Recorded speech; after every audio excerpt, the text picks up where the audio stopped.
like Taz and Neo. Exactly, and to add on top of that, it's Stomp as well that's going to be inside that or on in that roster, and I think Stomp definitely adds another flyer of his own, another little bit of extra spark, if you want to call it that.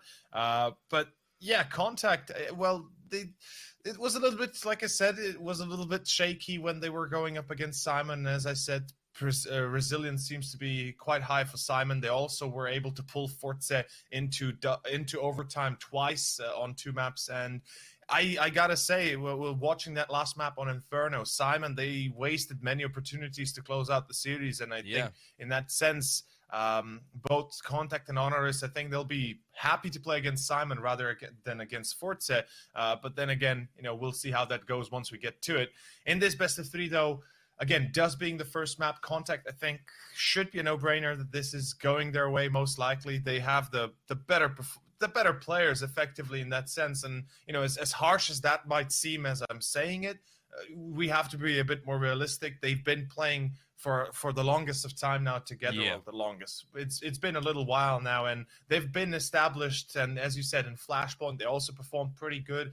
Maybe not, to as high of a standard as they would have hoped for, but they certainly showed their qualities. And Honoris, I just hope they can put up a good fight, that it's not going to be a quick and easy shutdown from Contact, that this is not going to be like, okay, 16-4, let's slap on a new sticker on it and that's it, right? Because that would be kind of a bit of a disappointing ending, I guess, given that this is Honoris's effectively first official tournament they're playing in, effectively after reuniting Taz and Neo, rebuilding the dreams of old, if you can say so. Yeah, obviously we've seen these two sort of recreating teams along the way. Obviously, most recently we had Taz in Artsy, which unfortunately seemed to have fell apart, and by the wayside we then saw D had dip into Sprout and such. But yeah, Taz is the one thing that at least he's good at, is getting these teams together to have that, what we always expect to be the one final ride, right? He comes out of Virtus Pro, he's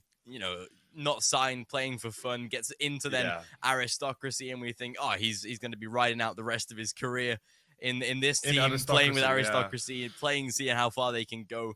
They went to a couple decent lands, showed good prowess in the Polish side, and that falls apart. They keep Artsy for a little longer, but we know the teams need salary. You can't live off of just playing the game. There is you can't live off exactly. You've got to have you got to get that bag, and obviously that's what D did. He made the right choice, of course. I mean, you look at him now, but then you think, well, that's got to be it for Taz, surely. You look at him and you think, he's had a good run, come out of VP and, didn't make a total shambles out of it, did pretty well and stayed at a decent level, but then he comes back with this sort of side, and you've got to think at some point, how many times did he keep recycling this? But he does seem fairly good at sort of plucking players essentially out of the blue. He was one of the main reasons that Veggie was then brought into the likes of Virtus Pro. He highlighted the younger players, the Dihas of the world, and he's essentially like the Carrigan, the Hunden of the Danish scene. I was just about to say, he's like Hunden. Talent.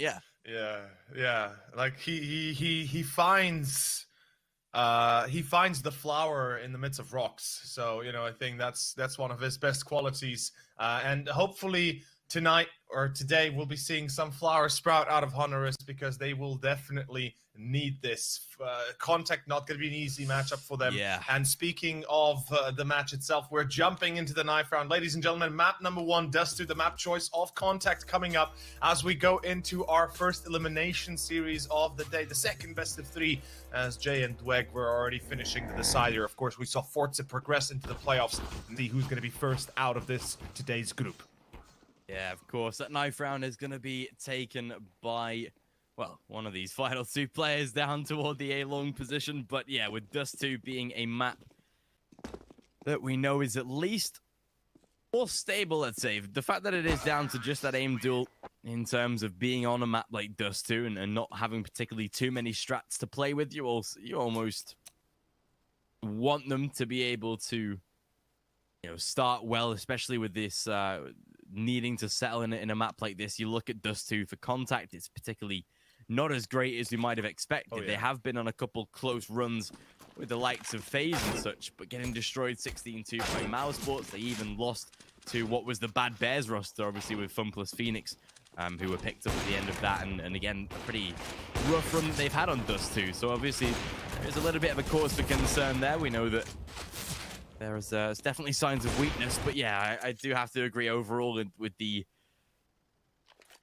observation that Contact should definitely be coming into this as the better side. But we shall definitely see, of course, it's going to be Honoris starting on that T side for the pistol. They'll go for the 3 sets of utility.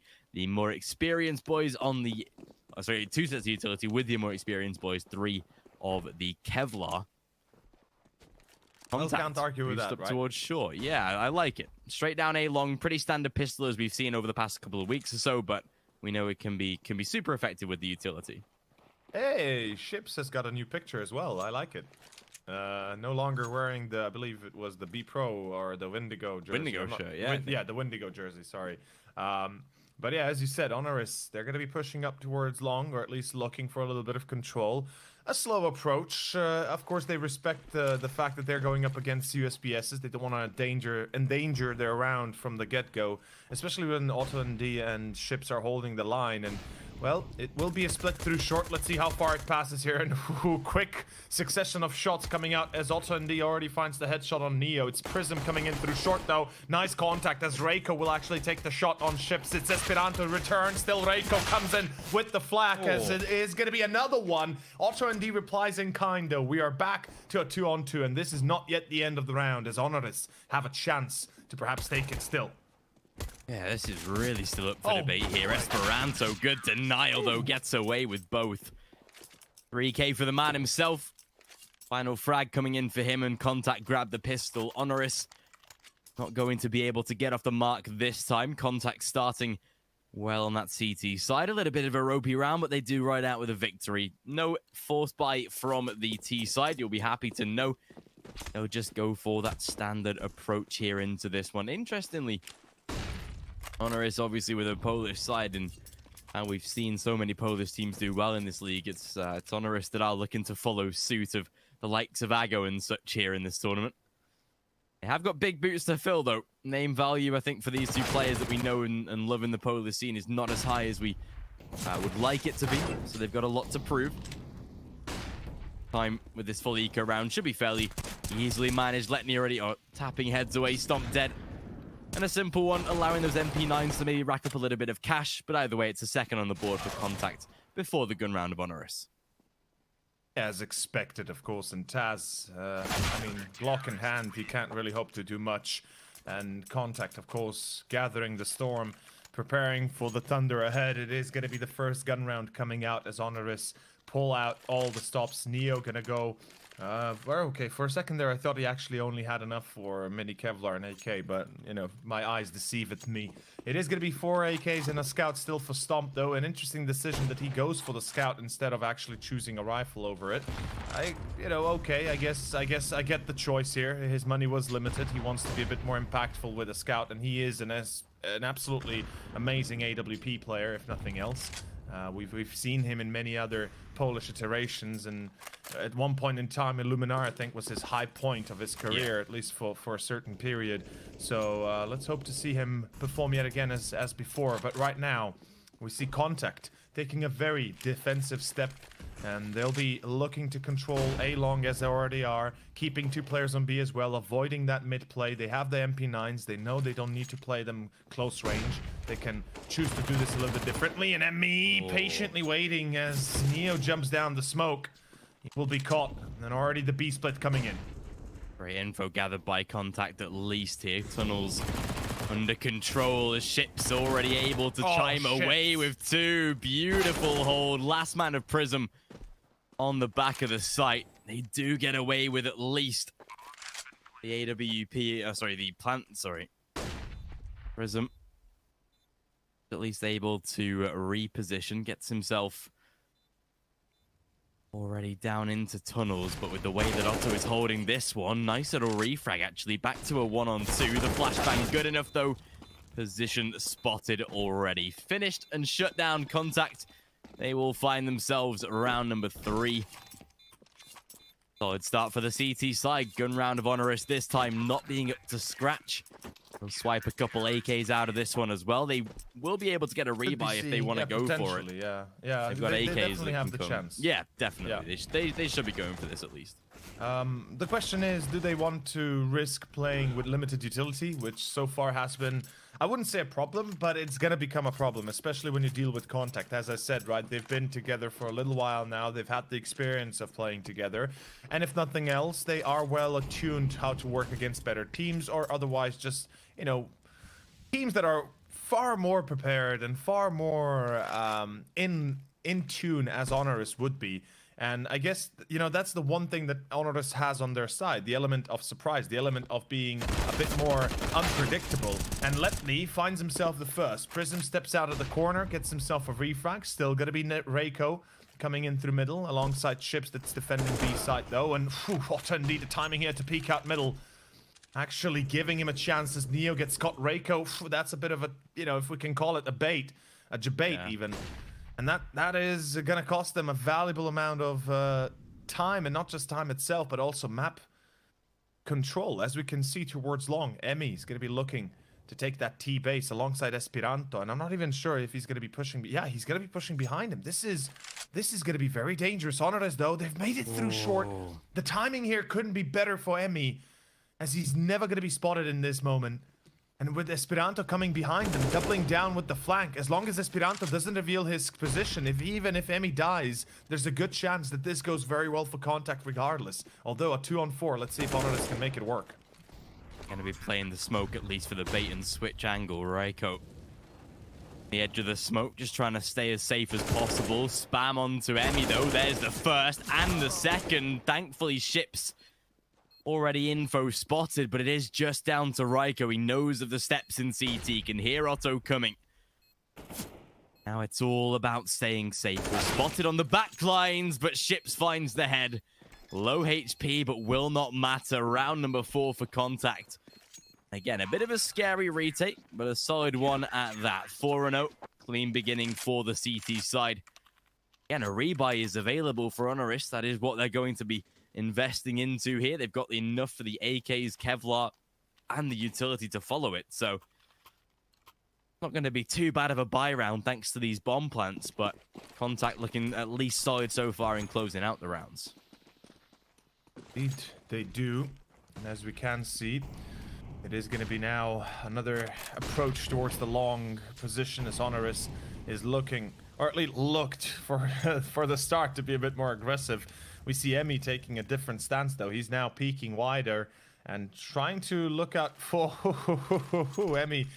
Be careful, your head might fall off your shoulders if you're not quick enough. And again, we can see contact playing very aggressively towards long itself. They're looking for that early control, and I love the way they're being so positional about this, that they do not allow any freedom to Honoris, any control that would subsequently endanger the A side for contact themselves. They're making this one to be a hard take for Honoris. And Emmy behind the corner, not checked properly. Reiko does get the return. It's still going to be a headshot that he's going to have to deal with in CT. It's going to be Otto indeed. It's going to be caught though. Esperanto through car sprays down. The second is going to be able to finally return the favor, as contact are now down into a 2-on-3 retake. Let's see if they can succeed. Through short, both players coming in. Is at least working out so far. Bomb is down. Well, he's going to be forcing the retake. Ships again looking for the head, and of course spot stomp on the angle. They check Goose. Oh, they do. Down to just Reiko as well. This is probably the worst frag to find now with Reiko on such low health. Has to be careful. There's the spot. Goes for the spray. A single bullet will do the job, and that's exactly what Letney's able to find. Again, another defuse, another retake for the side of contact. Keeping it clean. It is expensive, incredibly, for the CT side losing these players, but they've got the money in the reserve. Although Honoris, they can keep on buying. Contact, they're not scared to allow them the bomb plants, knowing that they are more preferred in the retake position so far, and that has been exactly true at the moment. But a rebuy to come again. Stomp, AWP, Glass Cannon. A 0-5 start for both him and Neo as well, though. A bit of a rough one to begin, but when Contact are being sort of this versatile, this adaptive already at the start of a game, there is not a lot you can do unless you start picking up those rounds, and they've got to very soon. Honoris, if they don't get a plant, they'll run out of money. If they do, at least they get a rebuy out of this. But Contact, they are looking at least more professional and getting the rounds closed out here. Honoris just not seeming to have enough to push them over the line of a round victory yet. It certainly looks like it. Taz will be pushing in through long game. That's You already the bomb know. as well. Oh, that's. Oh, I just noticed it as well. Oh boy. Oof. Honoris, this is a huge problem. Neo does get one in return again. You know, they are able to grab a few kills here and there, but for the most part, they're being handled very well. This context coming through short. That's going to be Letney with the double. The AUG, something we haven't seen in a little while already being utilized in any semi or pro games, actually. Coming into play. 6-0 as Honoris are having troubles finding their footing really on the first half of the map. And the one thing that usually we can point out is the fact that, well, I mean, they are going up against a stronger team, and that's it. You know, they're being out-aimed and out-brained almost in a way, unfortunately. And also, you know, it doesn't really help them that the Contact is playing very defensively. They're making sure that they're holding together at all times. They have crossfire set up and never really allow themselves to go into those one-on-one duels too much. Although this time the B rush, I praise Contact. And well, I get what I deserve for it. It is going to be Honoris hitting the B side for free, getting 2 kills without a problem. And well, maybe the first one is actually here for Honoris. Yeah, had to work at some point, right? Brute force is the answer, it seems at this point. Neo botting out Esperanto does at least get the trade of the frag. Making it back into a 4-on-2. Again, a bit more of an expensive save on the side of Contact.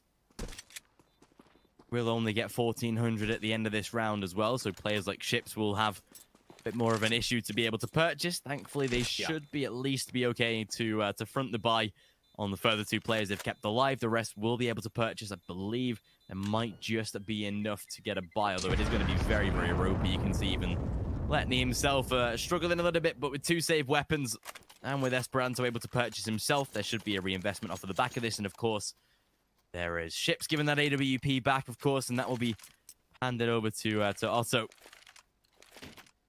Again, Honoris.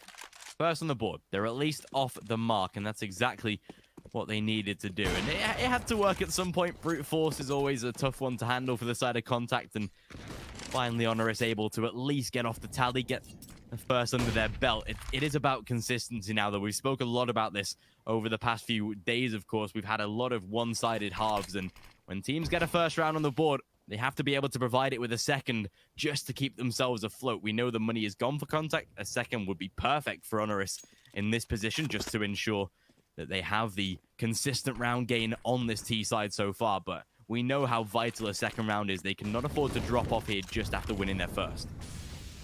Oh, absolutely. And, well, let's find out if Honoris can actually make this work and make it doable. So far, moving out through long, they're going to be able to clear a big portion of the map, making sure they don't get themselves flanked. Looking like a short split will be in mind here for that A side hit. Otto and D, though. Otto, as he has the worst timing in the history of timings. So, same goes for Esperanto, effectively. As he turns, he's being picked by Taz, and unfortunately for him, Prism is right behind. Although Emmy, trying to make the play of the game, unfortunately being denied by Reiko, should be the final hurdle here that, unfortunately for Contact, they might not be getting past it. Although, I say it, still attempted by Ships, Letney with a FAMAS close range. Maybe there's an attempt he can pull off here, and maybe he can actually pull it into successfully retaking the site, yet time is against him, and no... Okay, he actually picks up the kit, but still, he's gonna save regardless, and... Yeah, second round to Honoris, and as you said, it's an important pickup here that they are able to make it consecutively. We've seen this one too many times where, you know, a team is struggling, trailing behind, losing 5-6-0, and then they pick up a round, and then they get, again, to that losing side, and they just get absolutely obliterated. So I'm happy to see that they're at least able to put up a fight. Contact, on the other hand, of course, with the economy now being broken for them, they're forced to play pistols and Kevlar. At the very least, you know, they'll have the op to work with. We'll see if Letney's going to be the one to first take Contact and see if he'll be trying to get a few entries. And it looks like boost through short will be coming in. I like it. Gives them a bit of an ample advantage if they can, if he can abuse it in that manner. Ooh, stomping. Suicide, yeah. I think he spotted the barrel, if nothing else. Yeah, I think so. Certainly looked like it. least the info gathered that is maybe more valuable than the spot itself here at the moment. Does allow Taz to move safer into lower. They are going to boost Letney up, though. That might work out, and of course it does. Beautiful. A great early entry.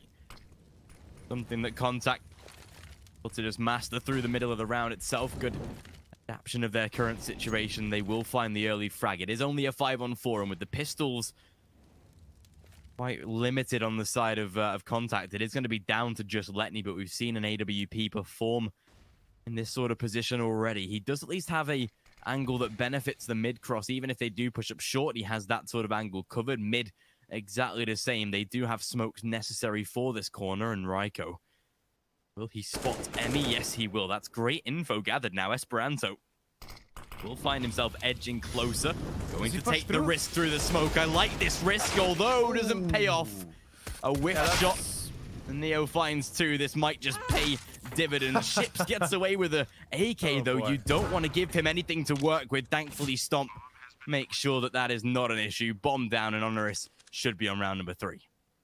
Yeah, as long as they got rid of Ships there, that round was salvageable, because if you allow Ships, as you said, the freedom to take the AK into upper tunnels or just veer off that close smoke and try to juke you around it, there's a good chance he's probably getting a second kill on top of things. And considering the fact that 2 players are coming in through middle trying to as well retake the site, you would be in dire trouble. Letney gonna get himself caught as well. That's the op down. That's a bit of a hassle now, and Otto, never mind, he will at least be able to survive with the AK by the looks of it. Although Reiko might have something to say about that. Never mind, Otto still. He's fine. He's good. And Ships right here. This is magic happening in front of our very eyes.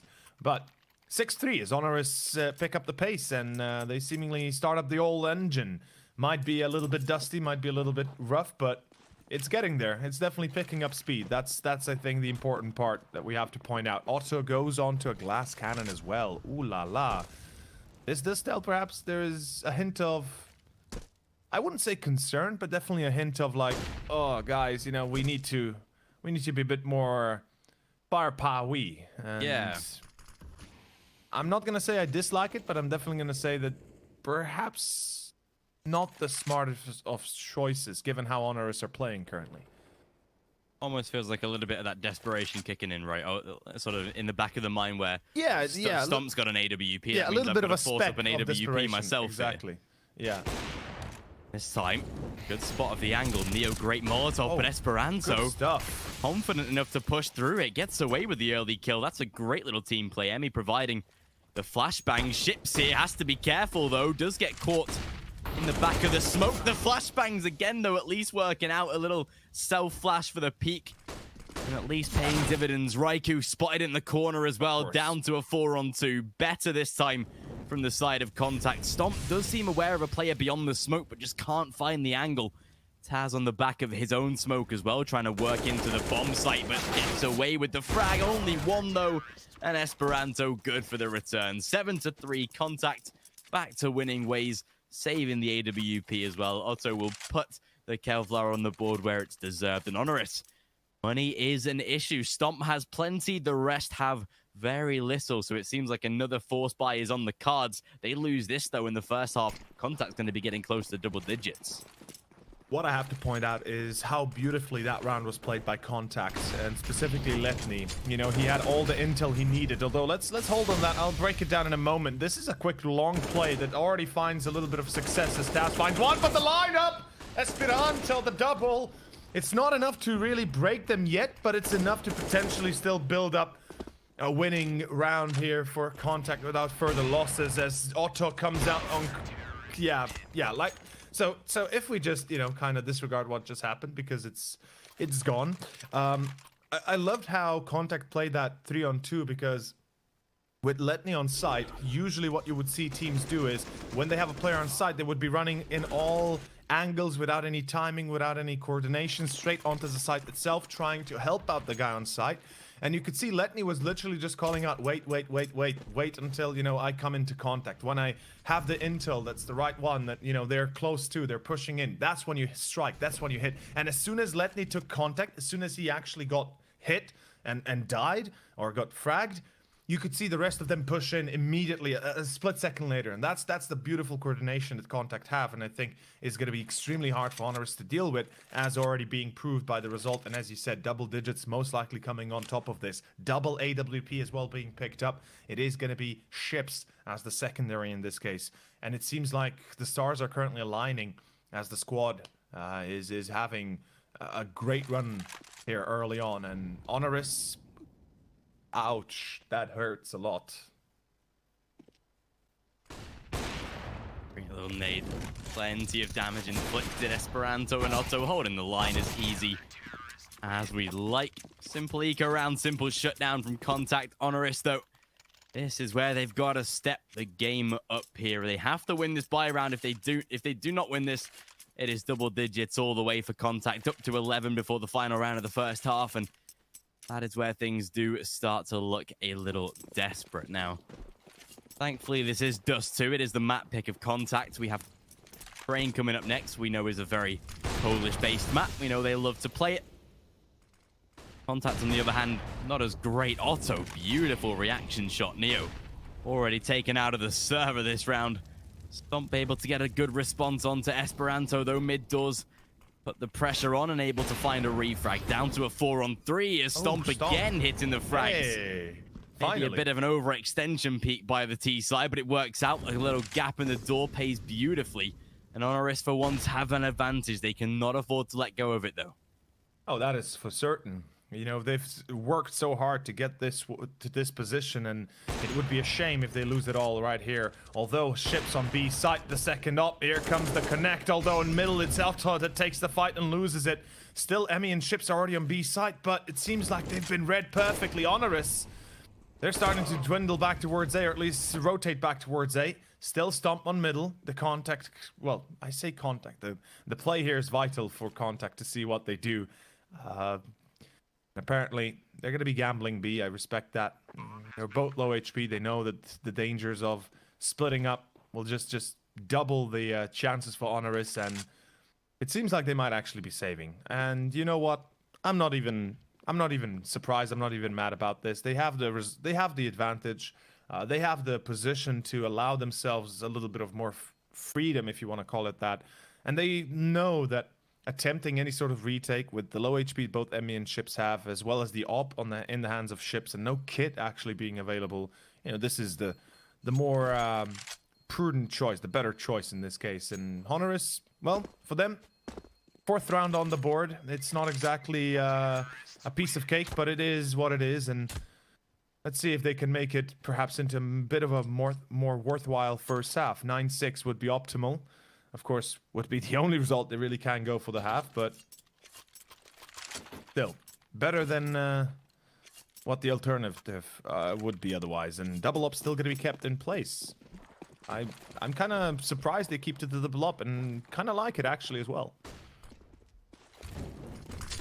Yeah, I like this. The way WP does show that Contact definitely do have that confidence about them. The flashbangs. Oh my god, the flash is perfect. Beautiful.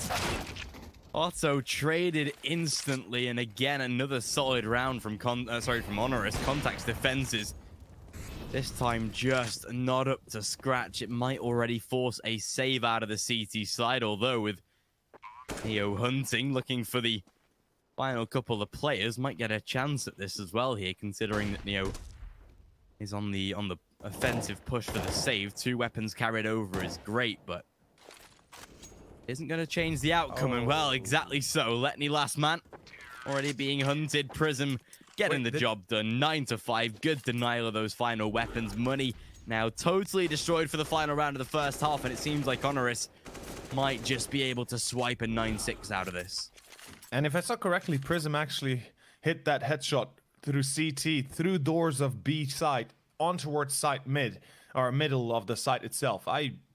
That had to be an impressive shot to see, because that is a hard shot to make, especially when there's an op watching you down the other side, and the barrel is definitely scarier than what your puny AK is. But as you said, though, economy is a problem. Money is gone last round. Of course, a tactical timeout coming out from Contact, looking to discuss a few details of their current position. And what's the plan ahead? Of course, Esperanto, the only one with a rifle. We've got a Max 7 on ships, MP9s on Emmy and Letney, and Otto having to play with the Deagle is not exactly doing them too much justice, but it's not the worst position to be in. This could have been much worse if they only had pistols to work with.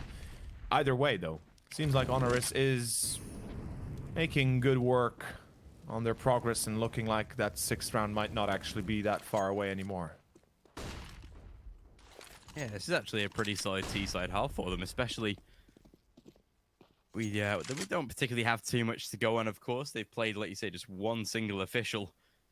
It was on Mirage, 16-11, a map that Sure Contact are pretty good on, but Honoris were very quick to ban out as the leaving Nuke as the 3rd and final map in the veto.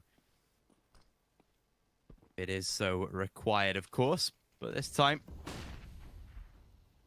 like you say, with Contact at least able to put a couple weapons into this final round, we'll see what they can muster up with them if they can find double digits to finish the half. A nice little A-stack by the CT side, at least. They do have the defenses prepared. Baranto just wanting to pry the eyes on that smoke, although it is mid-focus by Honoris themselves. This is where the push might come through. The smoke's down to the B site, and with ships isolated. Oh, the spam actually doing a lot of damage. The nade to follow things up does get away with one. The Mag 7 on this kind of angle, unfortunately, only can land a tag. So many connections, so much damage done, but just no trade of the kills. And as that bomb is planted, a 4-on-4 retake. Sure, with low HP players, it is still very difficult, though.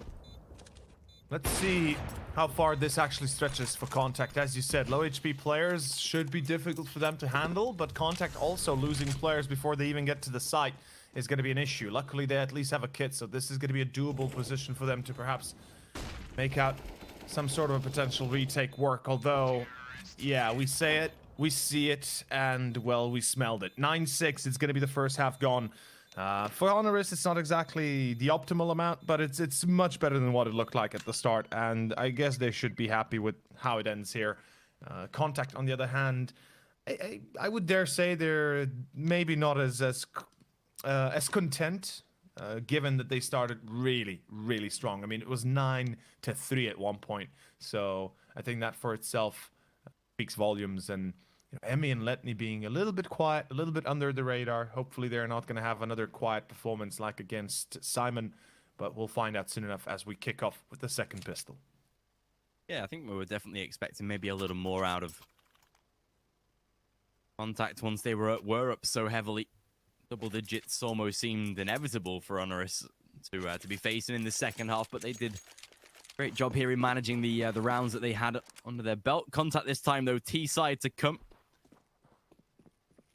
Double digits just looming closer. Honoris will need this pistol round to prevent that, at least for the moment. And with the T side again picking up first pistol back in the first half, we're looking to make it 2 out of 2, do exactly the same. And more of a rotational, slower default. Flashbang, although ships not anticipated inside the corner. Now that forces Honoris to be a little bit more defensive, cannot overextend. They've got a boost onto Stomp, but again, I think he's just been spotted. Oh, look at this, A-side Oh, Esperanto, yeah, he's already made it up long. This is very difficult now. A rotate to be made. If they pull back to B right now on the Contact side, it'd be great, but great damage done nevertheless. Raikou, good trade. And reclaim the bomb site, but Otto good for 1, back to a 4-on-2. Problem here is that Contact couldn't pull back towards B and fully committing on forward. This is a difficult take, but it seems like it's finally coming to fruition as Chips and Emmy will find the last 2 headshots as Honoris. You know, the rotation was quick, swift, and effective. Unfortunately, Esperanto was given a little bit too much room, and by the time he got the first kill, the rest of Contact came into play as well, and at the end, it was just too much. Second pistol goes to them as well, as they take it quite quickly, I should say. And we will be seeing no force buys. I have to respect that out of Honoris, and, well, I mean, it is a logical choice in this case. They do not want to give any unwanted advantage to their opponents, as already it is starting to shape up to be a difficult match for them, and a force might succeed. You know, there's always that potential of being able to pull off a victory on top of it, but the chances are minuscule, and the worst part is the aftermath is what worries them the most, which is force up go up 11-9, or excuse me, 11-6, then lose another round because it's an eco anyway next, so that's 12-6, and then the gun round that's going to be already depleted, and you lose that, and that's 14-6 before you can even say hello. So, you know, in this case, Honoris, they're playing smart. They're letting themselves be a bit more composed in that manner and not really playing to their emotions.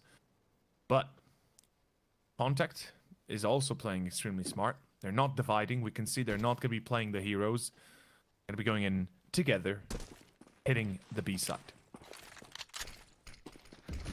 Smarter play as well, especially in an eco round like this. We've seen quite a few teams fall to pistols recently. Contact making sure they are not going to be one of them. Any good dispatch of the 2 frags on the B site. Bomb plant will go down, extra cash in the bank. Honoris. 11-6 in the first gun round being of ultimate importance for the survival of this CT side. The fact that the money they've got is at least going to be enough for a purchase. It's not really plentiful, but stomp. Lovely little deagle shot.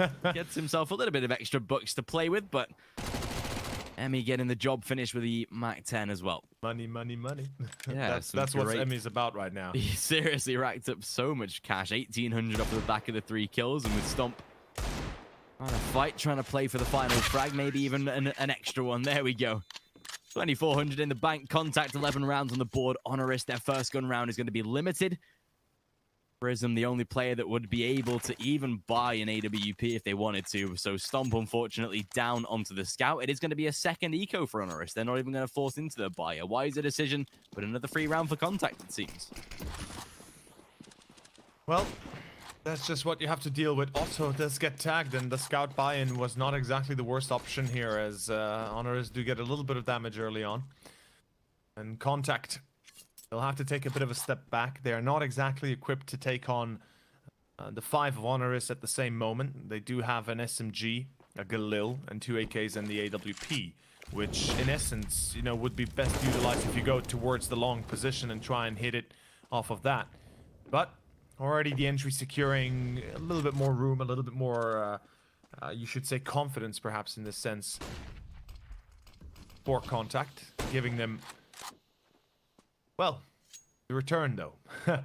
As I was saying, confidence, they lose Esperanto. That's never good. That's one of the AKs out, and I hope they're gonna go to switch it, because they're about to hit the B stack, and like I said, they're not ready to take this on together against the B stack. We're about to see the decimation of Contact, and indeed we do. Reiko one more, and the second falls in line. Yay. The op lost, the AK's lost. Yeah, I'm a bit surprised Contact actually go for that.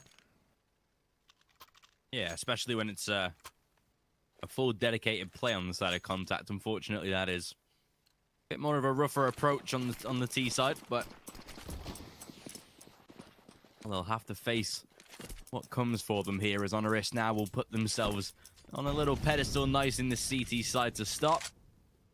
Force buy of Contact's hero AK for Esperanto, the rest saving whatever they can, not wanting to overcompensate for the money they've got, but it should give Honoris a chance.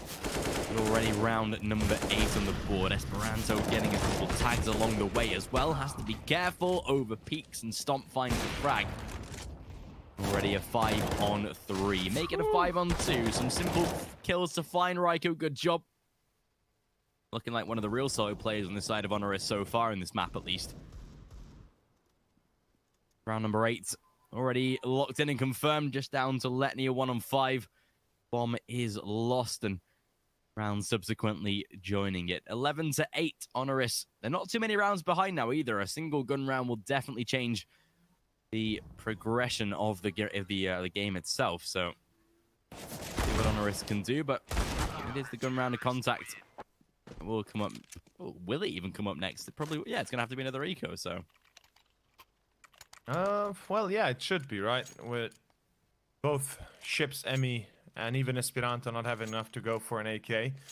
They could choose to buy in here and look for some sort of a hero performance, but it is going to be very limited in that regard, and maybe, well, the best it would be to go for an eco itself. Instant replay here, we see Reiko with some great control in his hands, and yeah, tactical timeout again being called. Contact looking to take a bit of a slower approach perhaps now, and definitely taking a breather, discussing a few details. We do see it's going to be a mini buy. I love it. You know, go for a few utilities, a few pistols, mini Kevlars if you can afford it, and just try to be impactful in the round itself. If you can get the bomb plant, even better. Don't really hope to win this, but you hope to at least do massive damage. And if victory ever becomes an option, obviously you're going to grab it, but it's not like that's not the current primary goal for them, is I guess what we should be saying.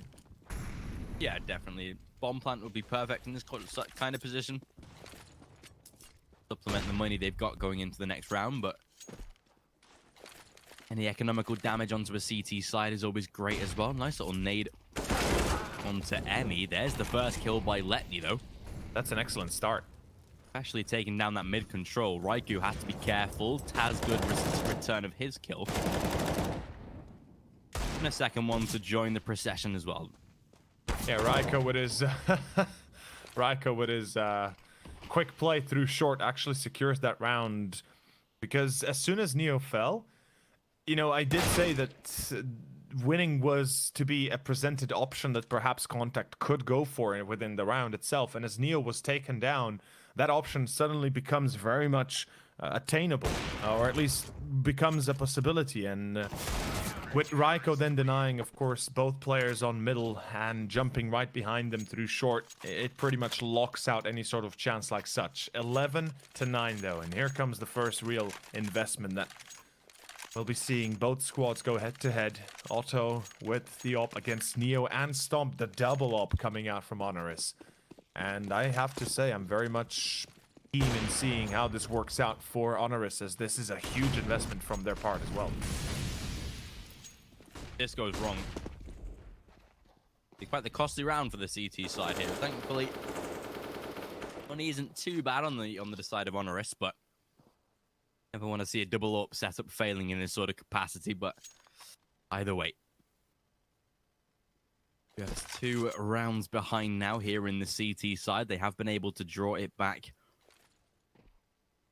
pretty much as close as it can be, depending how this next gun round goes. And maybe this is where Contact, some of their recent results have been plaguing them, perhaps, because right now, sure, it does look like a fairly solid map on paper and what we've seen so far, but only 17% win rate is definitely a scary factor, and Honoris taking advantage of that now on the CT side. Taz gets himself into Goose. Angle. He's good enough to keep him safe. There's the first onto Emmy, second by Stomp, and Letney. Sure, he gets a good couple of refrags, but Taz is still alive. He's still lurking on this bomb site, lingering, seeing what else he can find. And as he edges his way around the smoke yet again, he has to be careful. But right now, the angles for Contact not particularly helping him out. Again, the trade is good. Final 2-on-2 here, 28 seconds on the clock. Bomb will go down somewhat safely. Neo will go for a peek perhaps and see what he can find, but it is just down to essentially Letney on the back of the bomb site. He is under quite a bit of threat. If he dies right now, that'll be quite a rough situation, but thankfully Prism gets the job. Unfortunately, Head was spotted. Letney finishes it. Otto, good return. And 12-9. Contact, they do make their first gun round at least a victory in their favor. You know, Taz, he was instrumental in giving a chance to Honoris for winning the round. Or at least giving an opportunity for Honoris to perhaps win the round.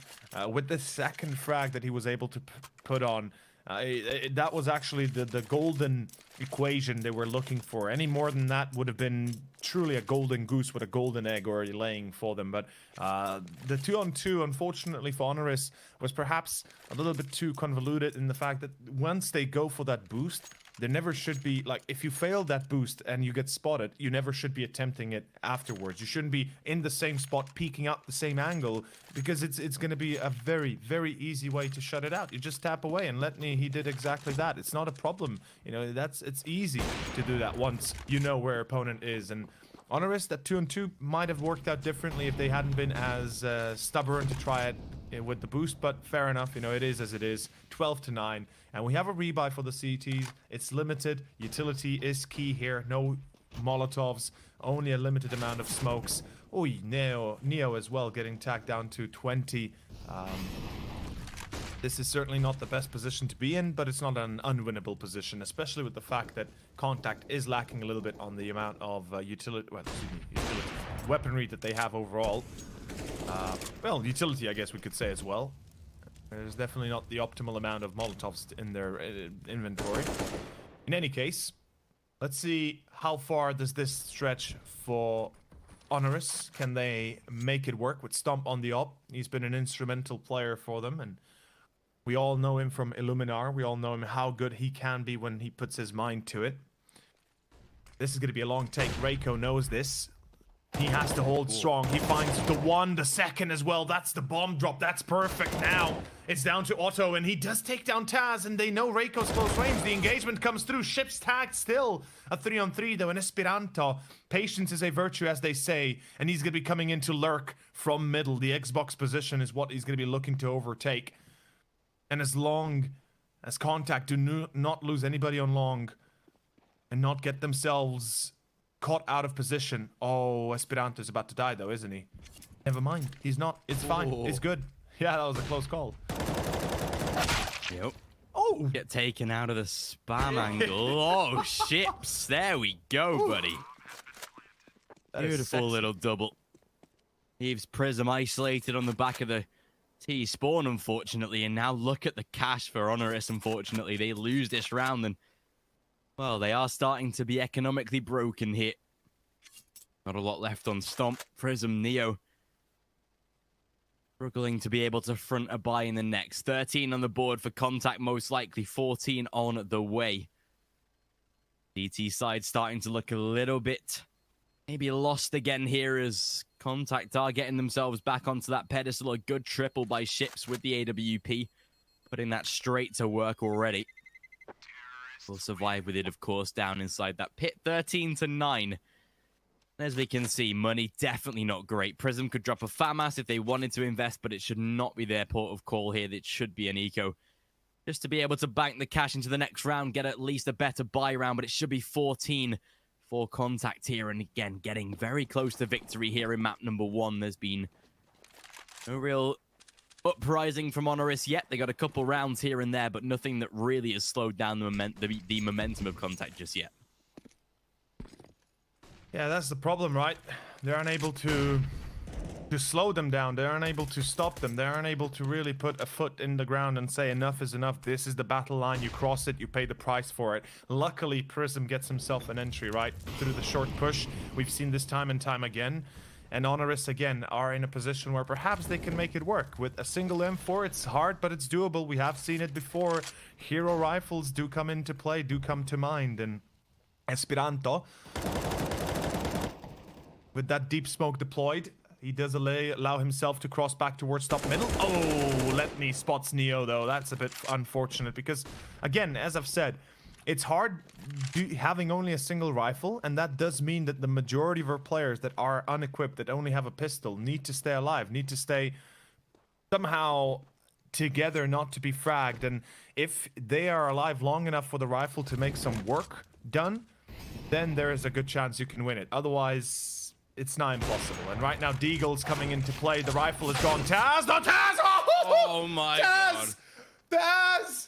Oh, Taz! Oh, the lineup. Oh, I would love to see that from his perspective. I hope he's recording or he has some sort of shadow play or something and he uploads that, because that is just pure that is just beauty. That is just... I don't want to be vulgar, but that is just... Oh, sexy, man. Taz. Woo. Fair enough. That does it as well. Screw the M4. You got a Deagle, man. Oh. Wow. That was literally from out of nowhere as well. Like, there was not even anything that looked to set that up. He just sprayed and it paid off massively there.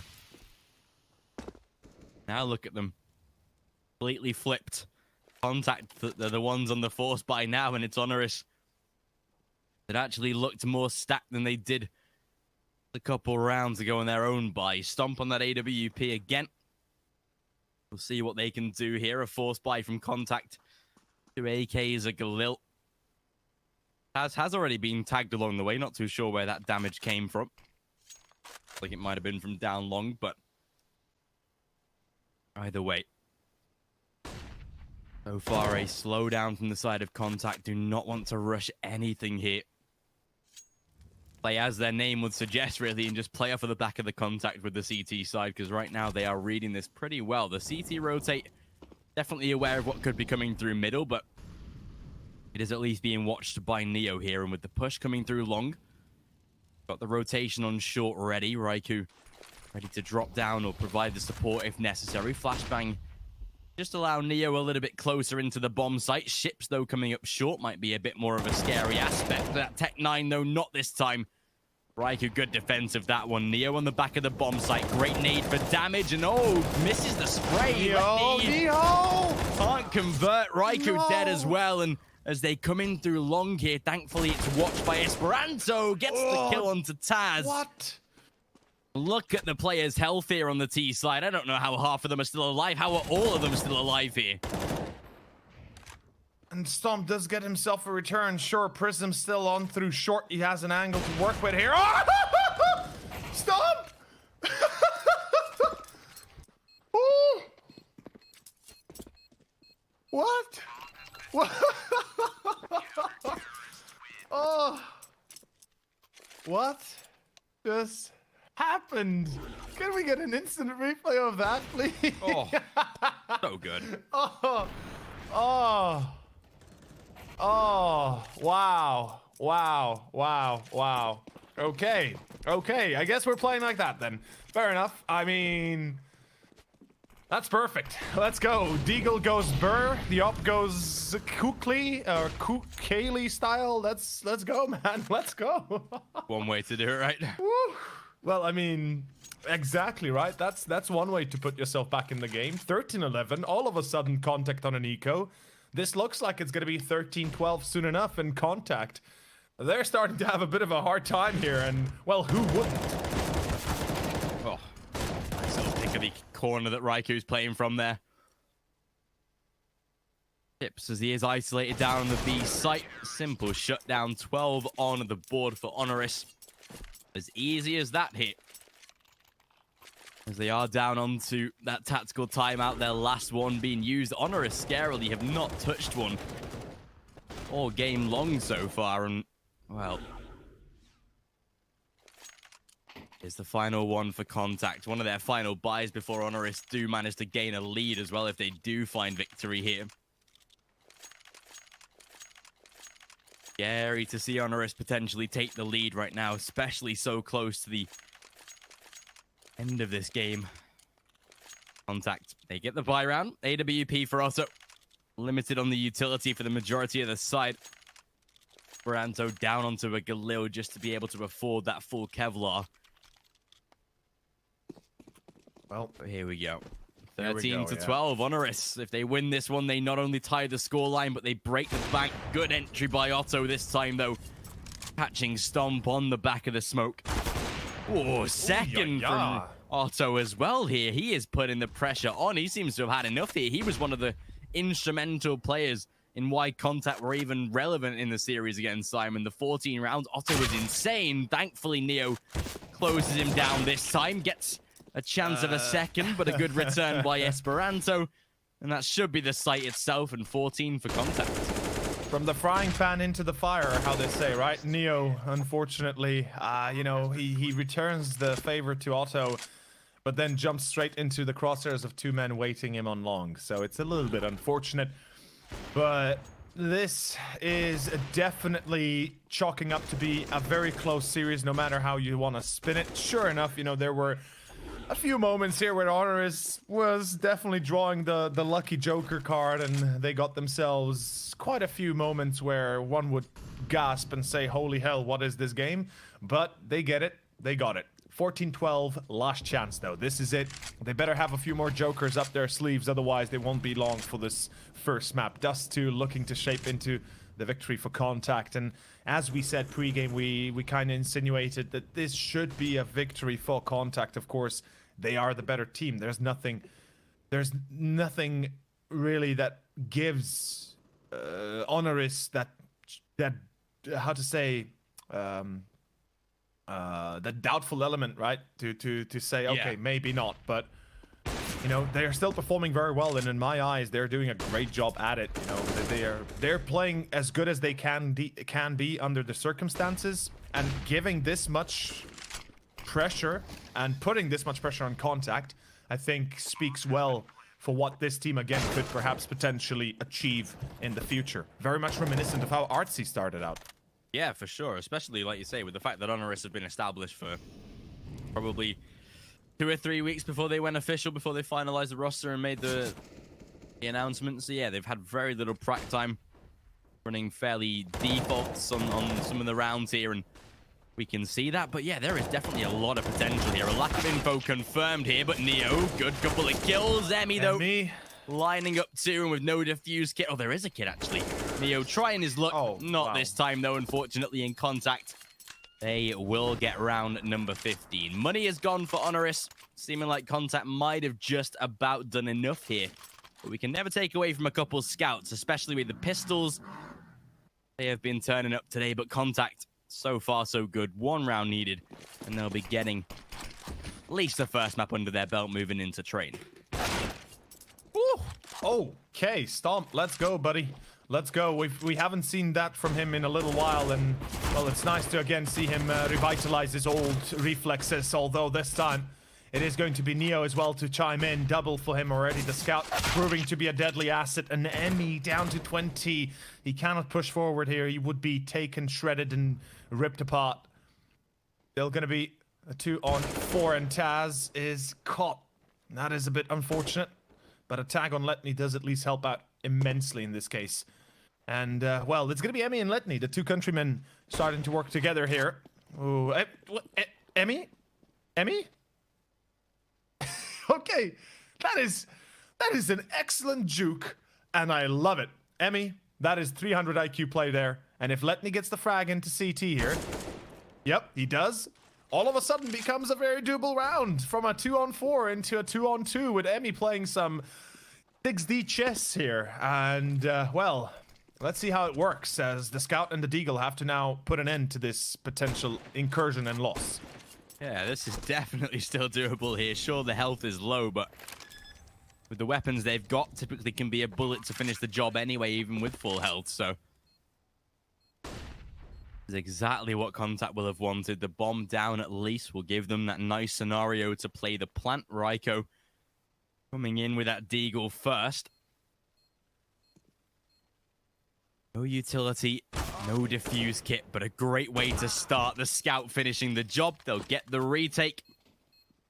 Contact, they won't be able to close the game out this time. 15-13, Honoris. They'll stay alive for at least a little longer. By round, it's going to come down to round 30, it seems. Contact, they can't even afford to put an investment into this one. They're going to have to play for the 16-14. This is certainly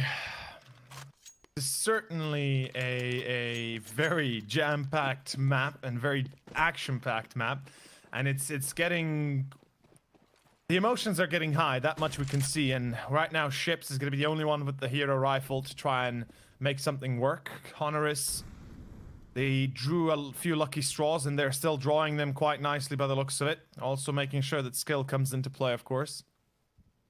Ships solo towards long. Smoke deployed into the far corner.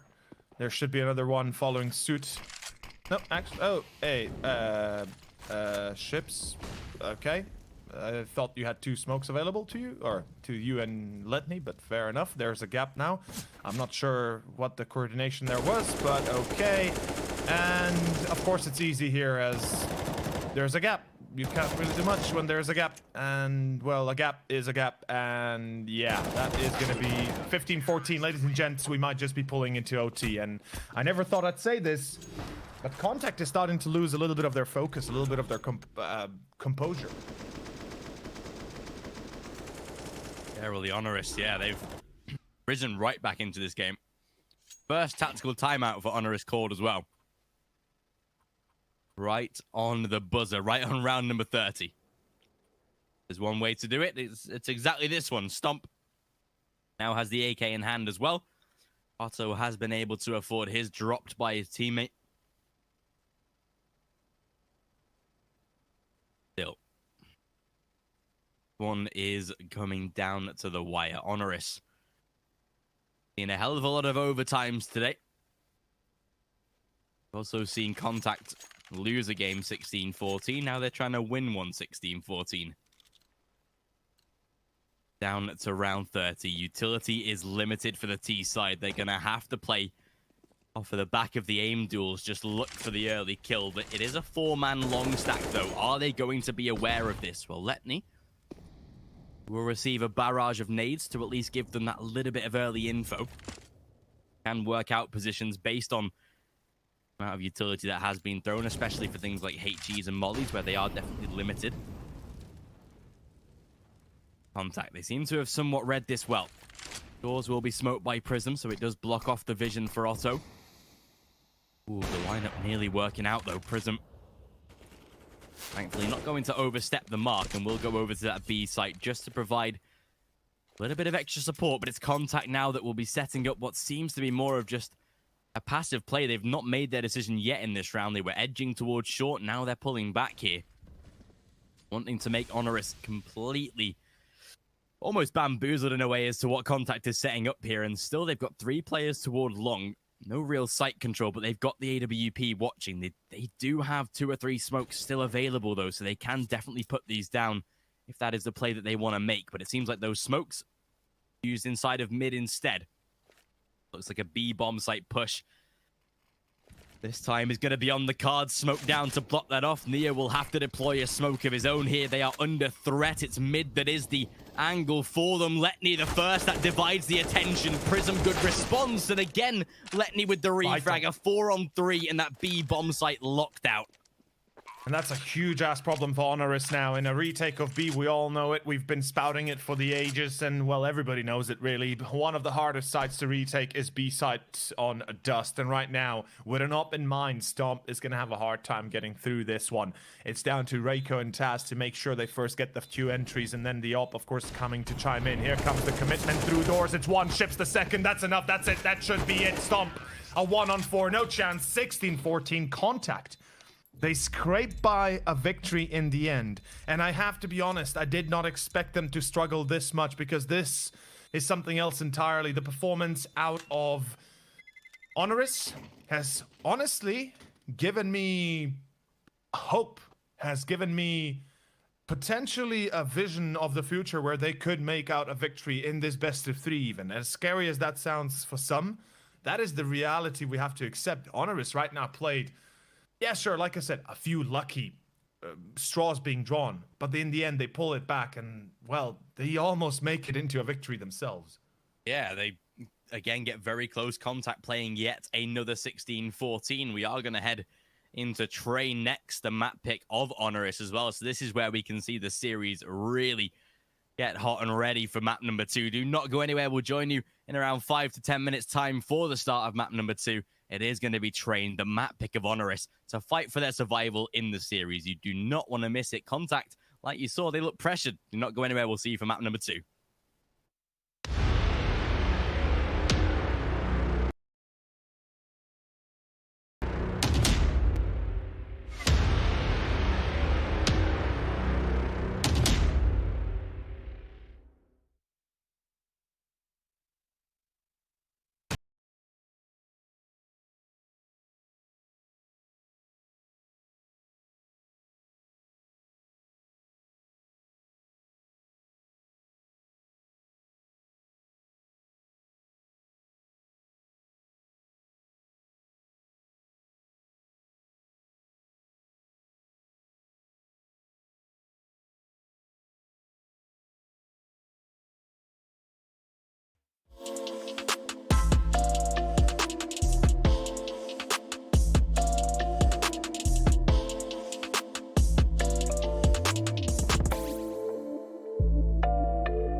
All right, ladies and gentlemen, welcome back into map number 2. We are finally live. Had a little bit of a tech issue, but all is resolved.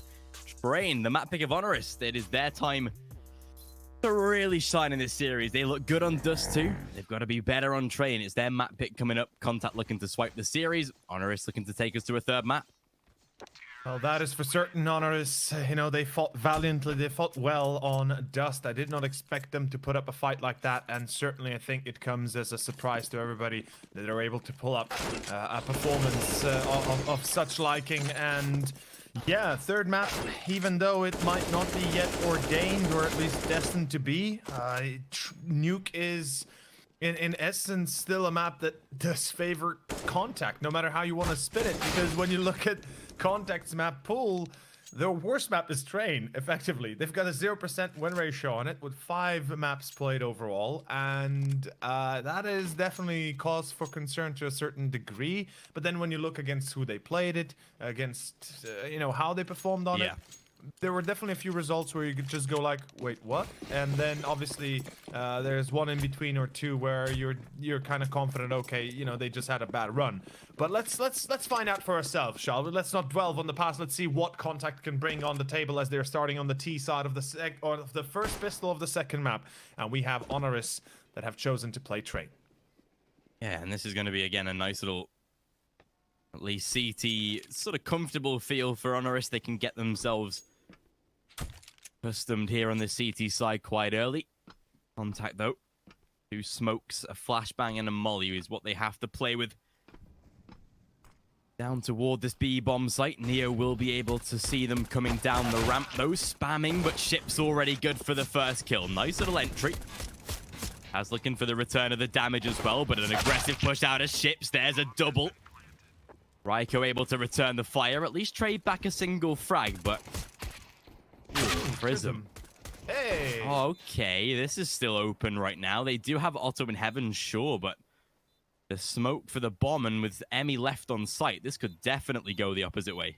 Emmy didn't spot the push through oil, and it's going to be too late by the time he does, and indeed it is. Otto, last man standing in heaven, or excuse me, on top 3 Train. It's Stomp, and of course with the kit, more than enough time for Prison to pull it back, and that is going to be the first pistol to Honoris. And well, we start off with a bit of a bang, with a bit of a shebang, and I gotta point it out, the beginning here for Contact was really good. They found themselves putting up quite the fight on towards B, getting the entry, securing the bomb plant, a 4-on-3 after plant even, I believe, or something of the like, only to then be stripped all away by the measly few in Honoris. As I said, they chose Train, and historically looking at Train itself, it's been a Polish map since I can remember. Yeah. And I know that sounds weird when I put it like this, but Kieran knows it. You guys will find it out soon enough that Definitely. Historically, Train has pretty much been the go-to map for any Polish team that we've been casting within the last year and a half, effectively, from Illuminar, Ago, XCOM to Artsy to how many others that I currently cannot even bring up. Isaaco, Boars, you know, you've so many teams really from the Polish scene that prefer to always play Train. It's astounding, and it comes no surprise here that Honoris are very much the same. I just hope that they do not make or that they did not make a critical error by choosing it against Contact, which for the moment that doesn't seem to be the case. Yeah, and again with this solid start that they've got here, they can look to make this at least a second round. Contact again, they are going to be putting the pressure down onto the B bomb site yet again. You have a little bit of a lurker play coming through the Ivy if necessary. Esperanto positioned with an AK, looking just be able to worm his way through when the time is right. 28 seconds on the clock. Commitment will have to come fairly soon. As flashed on the corner, great first kill. Flashbang not effective. Neo already mowing them down, as simple as you'd like. Esperanto, the flank not even applicable. It's second round for Honoris. An eco round to come for Contact. Going to be at least a 3-0 start unless they fall under a full eco, and I doubt that'll happen. So a great start for the CT side. Definitely. And as we can see, it is going to be a bit of a calmer beginning and definitely a bit of a more composed beginning for Honoris after that abysmal 5-0 6-0 beginning that they had to face off on Dust. It certainly, this certainly brings out a bit of a better introspection into the minds, perhaps, that they're a bit more composed. And it is scary when you think about it, being such a fresh team off the block and having a few names that definitely resonate within the scene, and not just as of late, but way back. When we draw back the curtains, way back. It does add a little bit of fear, perhaps, on top of all things. That Contact here are facing a monster that might be still yet covered fully within, a thin veil that is slowly being uncovered, as I said. And Contact, they're a great team. They displayed that magnificently on Dust. Unfortunately, they did come very close to being lost on that map as well. And they seem to be going through a bit of a rough period for themselves. At times, perhaps being a bit too eager to finish the job themselves, and one can definitely understand that. One can definitely see why. But yeah, that is fair enough. Esperanto, that's a beautiful shot. Well, let's see. Honoris can they make this 3-0 and close out the early start for themselves? Oh yeah. I mean, you'd hope to think so. Thankfully, seems to have got that locked in and confirmed now, especially playing the unkevlar opponent of Otto, but again, with no position yet being made aware of. Certainly does have to be a little bit concerned. Will fake out the plant, force the peek, and well, there's the round. Otto closing it out for Contact. They will win a full eco. They will break the economy of Honoris. They are already getting themselves off the mark. Like you said, I was expecting a 3-0 start for the CT side. That is completely the opposite, and it's going to force Honoris into a buy round themselves. They'll have an AWP, but the rest very minimalistic, and a tech pause forward out early. Hopefully nothing too much of an issue here, but Contact, a lovely little eco around the Deagles, again being the nuisances that we know they can be here.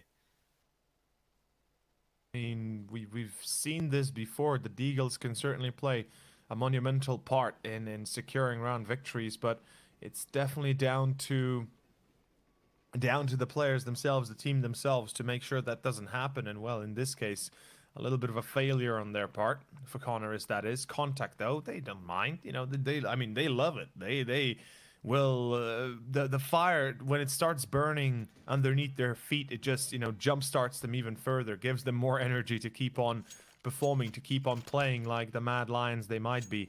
And 2-1 right now. Contact is definitely be looking, start breaking away, chipping away at Honoris again. And remember, this is T-side train we're talking about here. Every round they get is just a cherry on top already. And as long as they get up to 5-6, they'll be doing splendidly well for themselves. Yeah, for certain, especially on a map where particularly they're not as accustomed compared to other maps. B-side we know is always a bit of a weakness on a side of train like this, so yeah, they'll be looking to guarantee, like you say, 5-6 rounds or so, give them that little bit of a head start heading into the CT side. As with the aggressive push into the upper B halls, and might pay dividends, not this time unfortunately. A bit of a tag onto Letney, but again will not make too much of an overall difference. Esperanto does get return though, and Neo... Neo!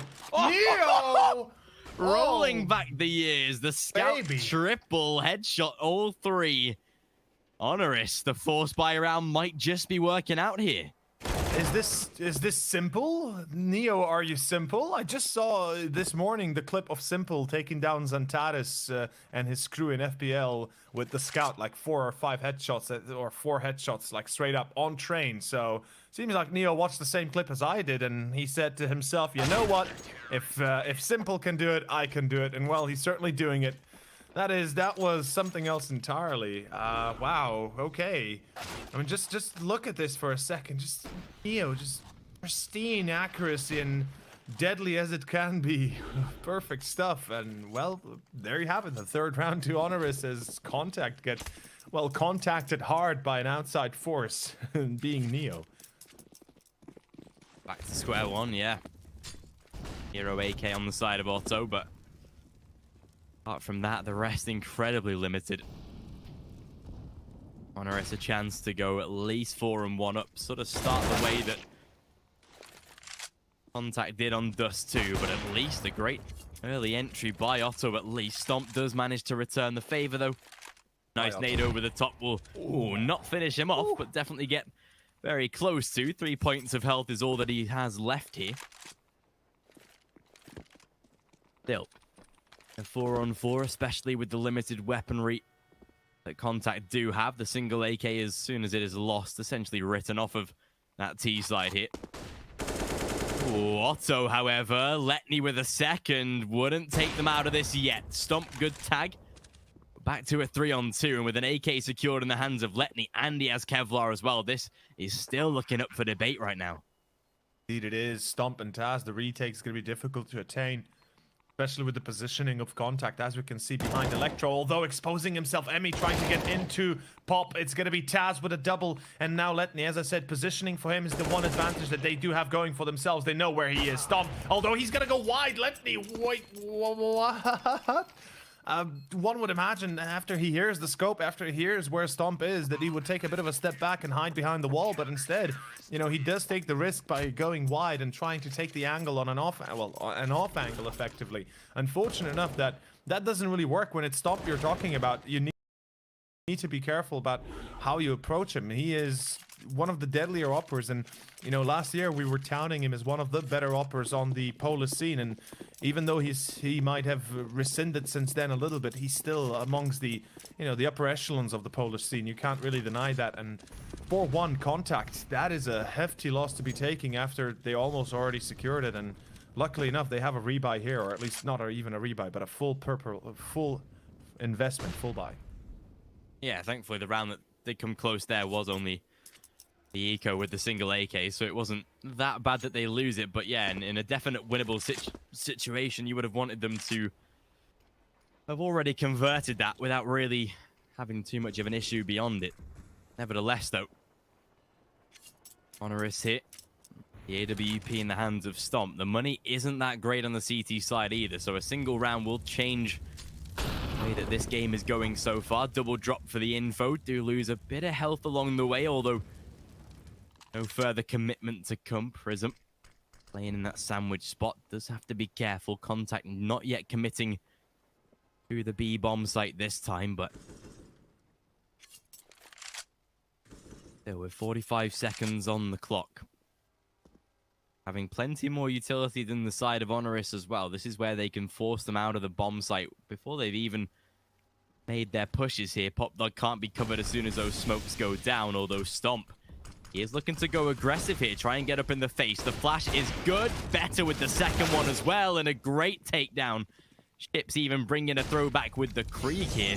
3 players on the back of the site. Tazgood responds for 1, the second, and a third, 4. All of them essentially wrapped up. Honoris, what a sight hold. Well played. All I can say, well played. That's you know, that's what you would expect out of a team that has chosen Train to play, and well, they succeed on all accounts. It is going to be Deagles out for Contact. No surprise there. I have to say that as much as it was a well-coordinated attack, when you have to face off superior, well, not really superior weapons, but when you have to face off better angles, sometimes even aim doesn't help you too much. And Esperanto, oof, whiffing a few of the shots, and you know, that's what more akin to what we expect out of a Deagle than anything else. But it is going to be a slow round here. Contact taking, well, a contact round, as one would imagine.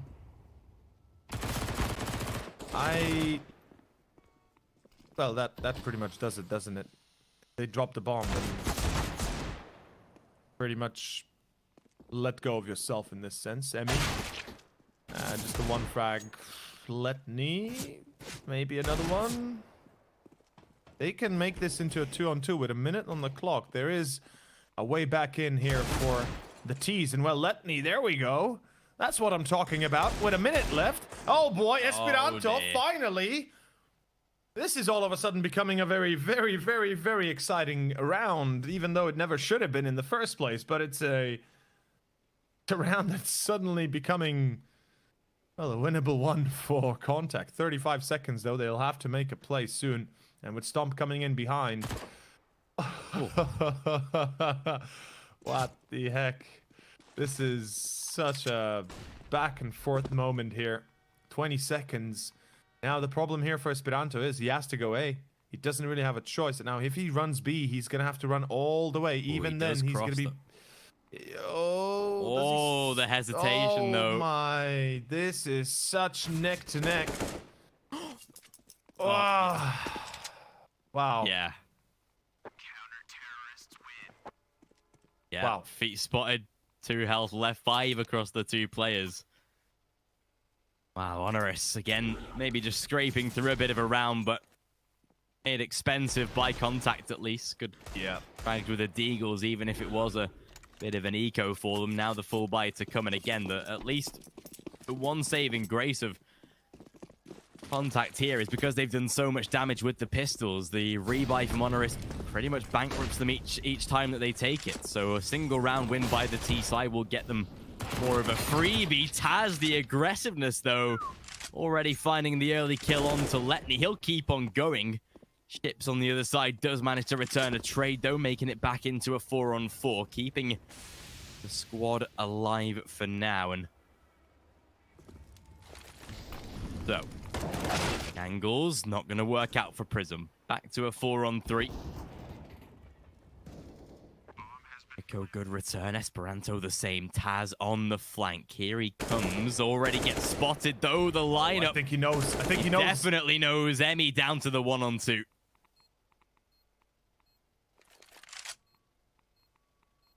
Let's see. Emmy.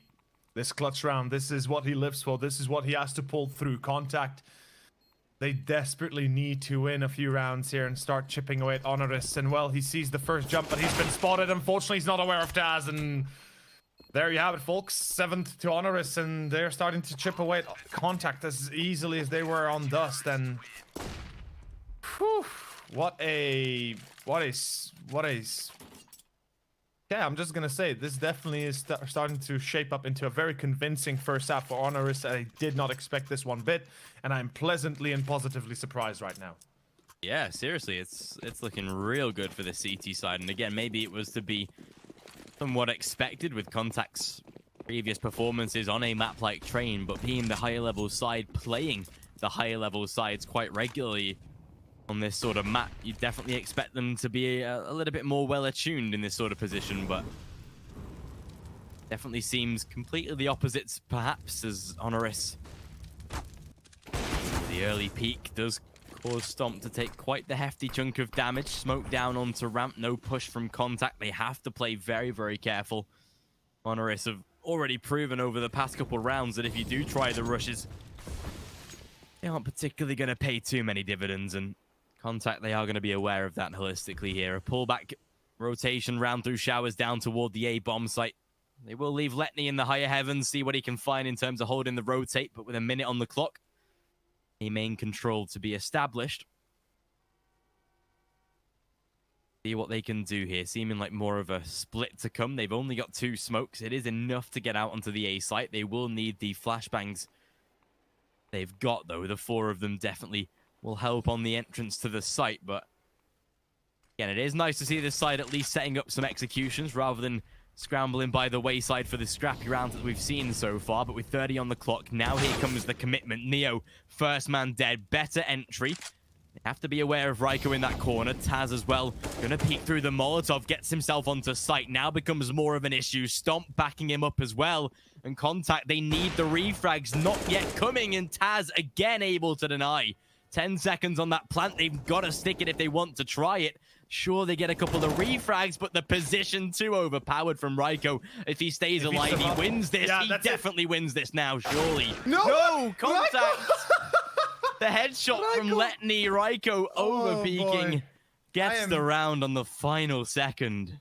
I'm kind of shocked that he actually does that. It's like, you already got the kill that you needed in that case when you found the last, well, the one before last, and I am not sure what he was thinking there to try and peek it wide like that, but he gives the round to Contact, and that's what matters. Letney's going to be happy with that, and they're going to be happy with that. 7-2, and perhaps this is the turning point. Perhaps that is the lucky straw they needed to draw out, and a mistake from Raiko that he peeks out, like you said, in the last second, and literally not even it was, you know, if he just stick behind the wall, there's no chance that he gets fragged, and even if he does die after time, he still wins the round. That's what matters here to Honoris. And well, timeout had been called there for Contact. Of course, discussing their current position, because we gotta be honest, they have to discuss a few things. The round they got was more of a lucky break than anything else, and there are not gonna be many like this coming after. They have to focus on the future here and make sure that this does not happen again in the same manner. Yeah, definitely. This is a shaky, maybe not round, but scenario right now on the side of Honoris. Force Buy is, again, sure, providing a couple of solid weapons. However, great entry by ships this time.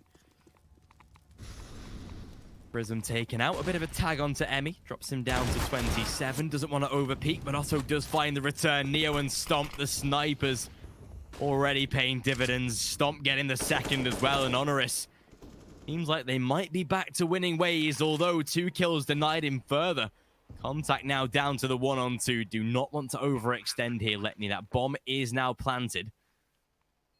With Stomp coming in through the back lines, he hasn't yet been spotted, so does need to apply a bit more pressure here. Has no defuse kit either, maybe one available on site, but not that I could fall back to with this being a force buy round, so he has to be careful. There's the first, looks for 2, has to play the time though. Letney does not want to overextend the peak. The time is ticking, gets the frag.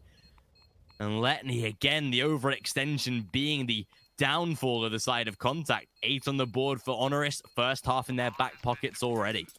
Yeah, Letney's going to be mad at himself because he's noticing that Stomp had no kit, and he peeks out as soon as he presses the bomb Stomp, you know, as soon as he presses the defuse, Letney peeks out, and that is just, you know, that is a big no-no usually, and Stomp was given effectively a golden platter with diamonds on it with this round, and Letney, that is definitely going to come back to haunt them if they start losing this half any further. 8-2 already, the first half going to Honoris, and look at this.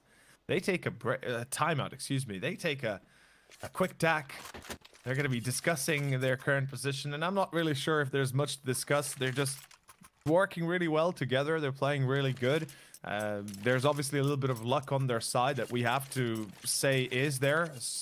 Raiko, of course, bringing the balance to that luck, but still, mistakes out of Contact are not as apparent, or at least not as plentiful. Unfortunate that in those one-on-ones that they're then dealt with, they kind of just perhaps, yeah, be a bit too careless, one could say. Otto, though, already out wall of going into pool. Taz pushing into upper B. Letney doesn't even have a chance to shoot. Otto, though, is replying in kind and is at least able to return for one. Esperanto the second. Raiko through Electro. He's replying himself with a few shots in the mist as he finds the second, sees the third in pool. Oof. This is getting tough. Contact. They're being splashed on the ground right now. In gun rounds where they should look at least a little more safe. Thankfully, Emmy does get a refrag, but is also not expectant of the Olof position. Isolating Emmy into the 1-on-2. The timing might just be against him, and of course it is. Raiko, 14 frags on the board already.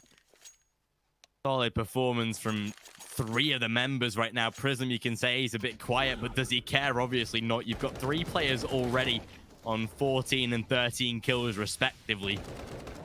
And Honoris, 9 on the board. The economy of Contact once again down in the dirt. You could see they had Galils in that round, so it is very limited. Pistols and Kevlar at least. Oh, but again, just another solid entrance. Stomp the second. Honoris, they are on their way up to double digits with very little, even challenge, emphasis, pressure from Contact. There's nothing on this T side so far. These 2 rounds that they've got, one of them was a full eco. That's even saying something there. It's look at the draw with one of the rounds that they've got. It's scary, isn't it? It's really scary. Like when you put everything into perspective and start looking at the bigger picture. Right now, Contact is looking like what Honoris looked like before we went to this best of 3 series, and that is definitely putting a few question marks on the board. And well, Raiko, Speranto, how does he miss that from so close? And he's not even being shot at. And he still doesn't finish the job. 10-2 Contact. This is a hard loss they're taking, and I have to be fair that maybe it would be time to retire Train as a map they're willing to play, because this is a disaster being spilled right now. And I mean, sure, they banned Overpass and Vertigo. They might not be too keen on playing that, but at one point, you know, if you have 0% win ratio and 5 maps played, and this might be the 6th map played and still remaining at 0, there's definitely a good reason to perhaps start thinking of the alternative. Staz, the one-way smoke. Timing again. Yeah, and it's not even that big of a one-way. It's a classical smoke that you deploy pushing up solo B to try and get vision on the top edge. And, well, Raiko as well. This really is a disaster right now. Contact. Oh, wow. Okay. Like, this is just getting out of hand now. Really is.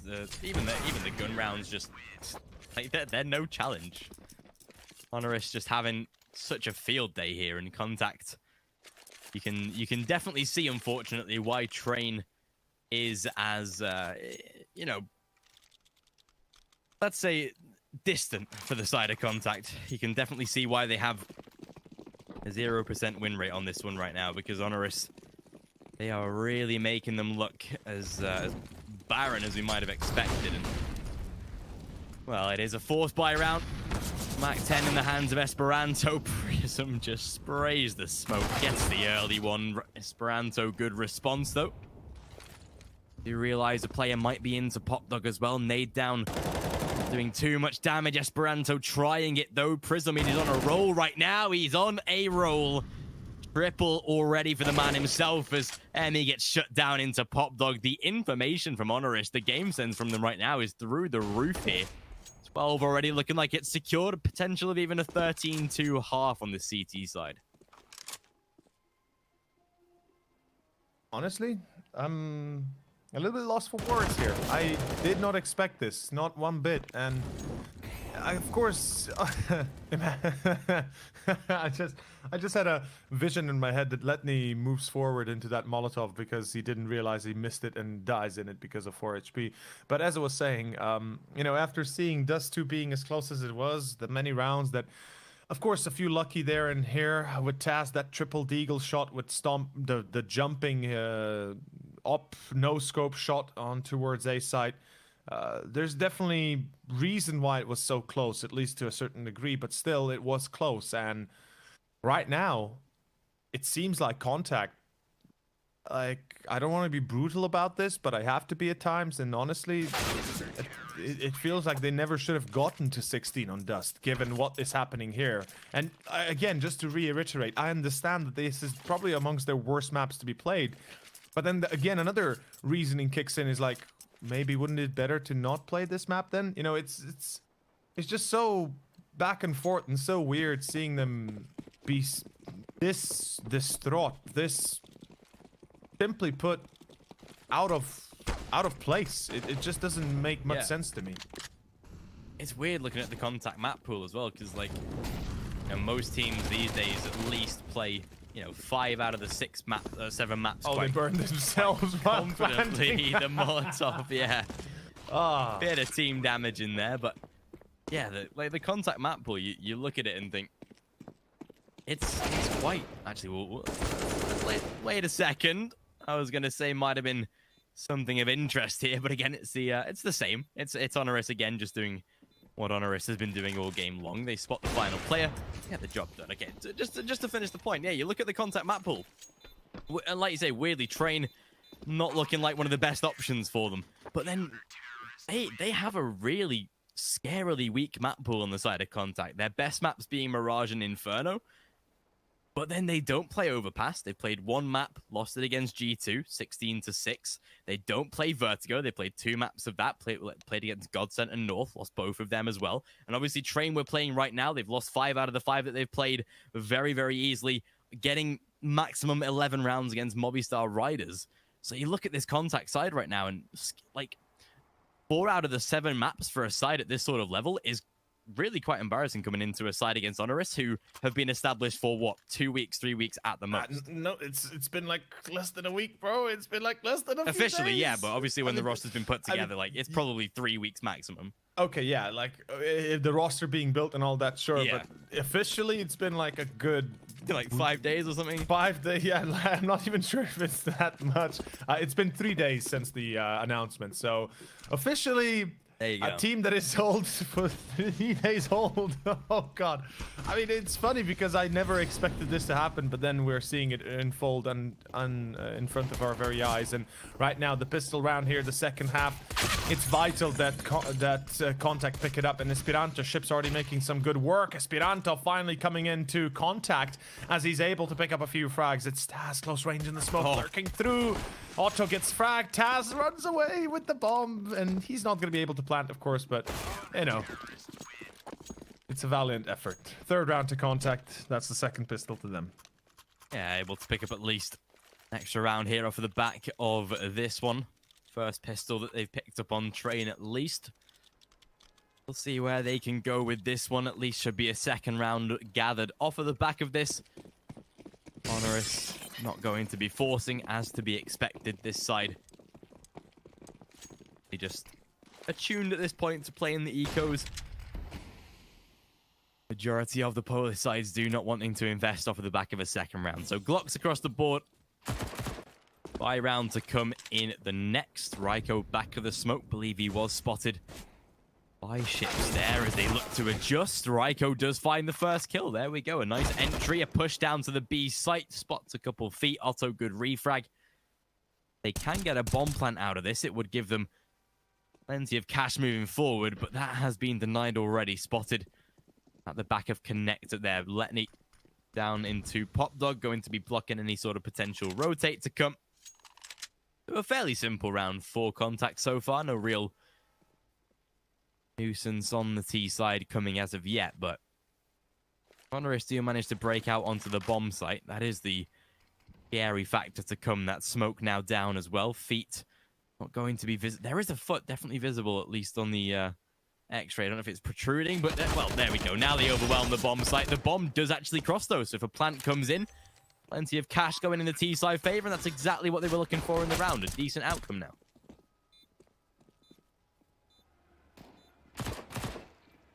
And still a bit of a painful round regardless for Contact. Alongside the plant, also losing 2 players, CT side. That is a hefty loss to be had, at least in this current space. And 13-4 as Contact are making their way back home, or at least looking to do so. Like I said, I'm honestly a little bit perplexed. I'm a little bit shell-shocked that we are seeing Contact struggling this much.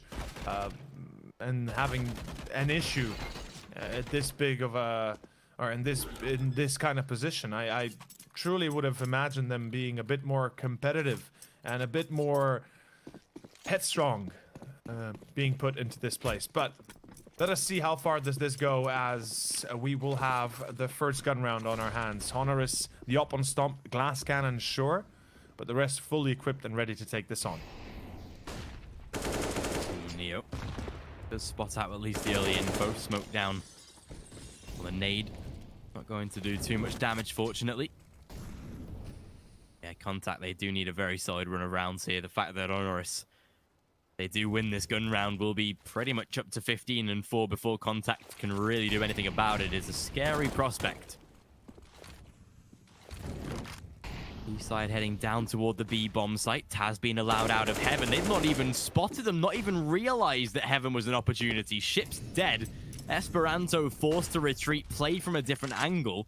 The B-bomb site's already been taken over. This is very weak from Contact. It's like Heaven didn't even exist there.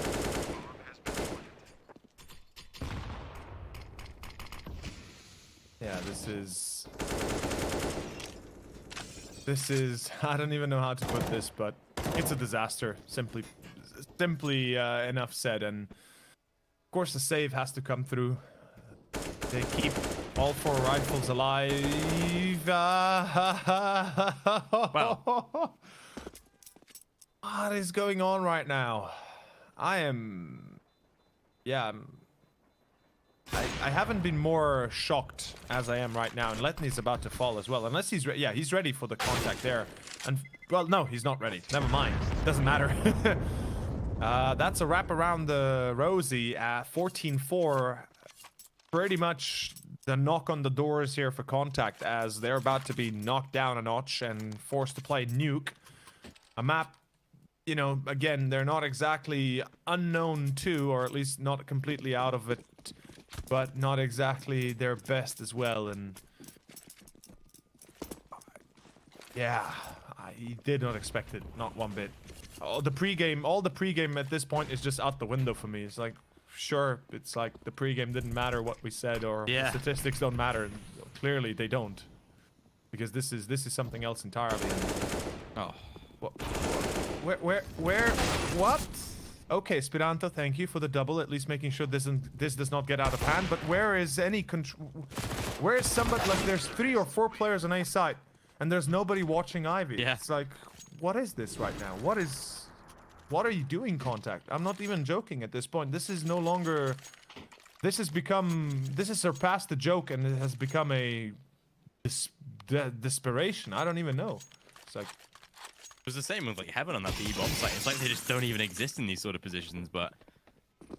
Yeah, it is. It's a bit of a weird one. Contact already facing a map point here, and Honoris, they have done an incredibly good job of being able to scrape themselves back into the series. Not even scrape, they've surfed back into this series at this point. The fact that we'll be heading into Nuke as the 3rd map is even a scarier prospect in itself, considering, again, it's yet another map that Contact just aren't posting good numbers on, and as it is just down to Emmy, Prism will get the job done. A very easy game for Honoris.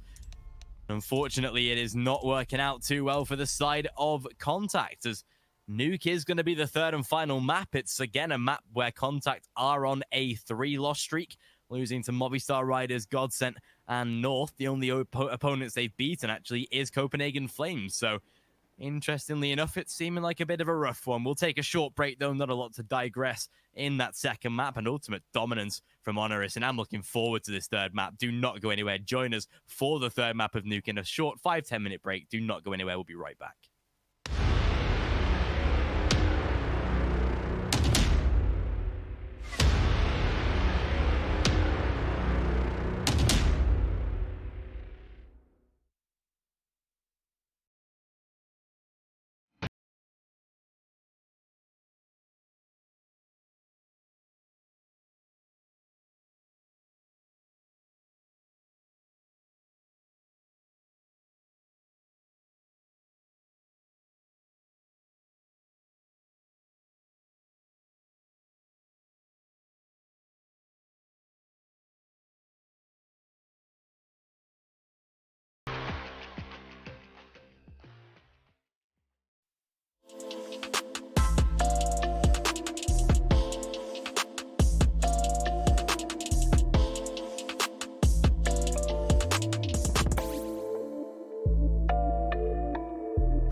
Alright, welcome back, of course. Third and final map as we will be jumping in to Nuke. It is going to be Honoris versus Contact, the final map here.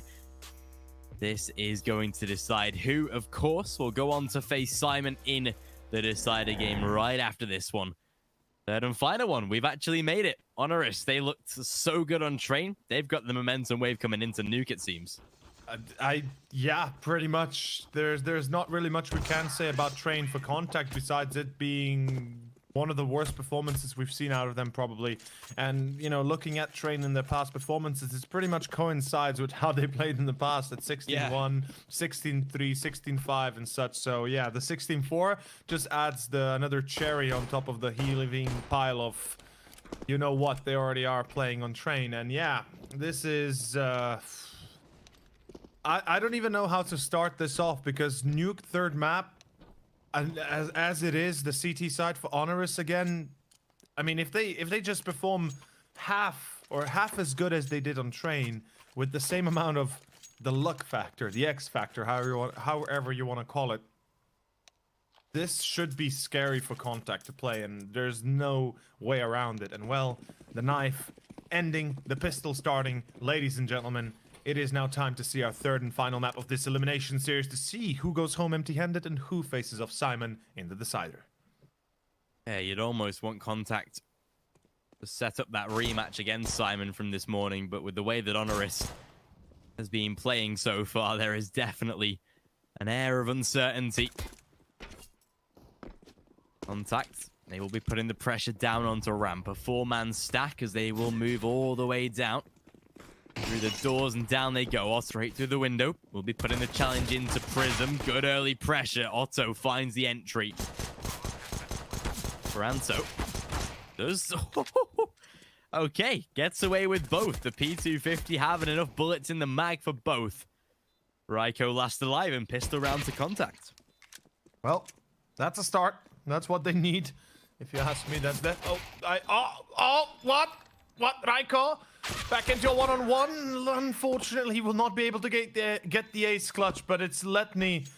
That was the last man standing, and he at least is able to hide. Whew. Oh, that gave me a bit of a jump scare there, Raiko. I mean, I mean, if we're gonna be seeing this being played out, then Raiko, I mean, yeah. Anyway, 1-0. Contact take the pistol. Thankfully, they're able to put themselves a little bit of ahead, and they already have 1/3 of the round. Well, 1/4 of the rounds they picked up on train. Stomp, though. Hello. Hello there. Nice right to find Deagle. Could have seen a repeat of Dust 2's Deagle antics there. Not this time, though. Or still. Stomp. Ooh. Did miss the shot. Does not land onto Emmy. Would have been an easy kill as well with the health that he had. Still Taz. There's a Deagle. Only good for one, though. Letney is still low and tagged as will make their way down to B. There's the frag he was looking for. A tag onto Otto as well. This is still up for debate. A FAMAS in the hands of Neo. I would not count them out just yet. No, I wouldn't either. Good pop flash. Fortunately, I don't think anybody was really affected by it as both are on catwalk, but they still have to go down for the plant, and that will give an opportunity here for Honoris to perhaps find an opening into the round. And well, there is the spot, the check. It's cleared. It's Neo that denies one, and that was a problem. Otto now in a 1-on-2. 25 seconds. He can't pull it away. Honoris pick up another round. Well, pick up the first round, excuse me, not another one, but rather the force buy. And yeah, I guess that works out. Okay, the scout seems to be efficient enough to break Contact in half and stomp the repeat of the success of Neo, I guess it seems like, almost. Yeah, seems like it. This is a great way back into the game very early, of course. Contact now will have to force by themselves, seeming like Honoris might be able to establish at least a second round. They win this one, it'll be a third on the way as well. Contact will be at least under a bit of pressure before they start their real gun round run. We'll see what they can do. Auto shotgun from Prism. Cast our minds back a while ago. It was Taz that did orchestrate a solid use of the auto shotgun on a map like Nuke. This time, a beautiful lineup by Stomp. The spray control, immaculate.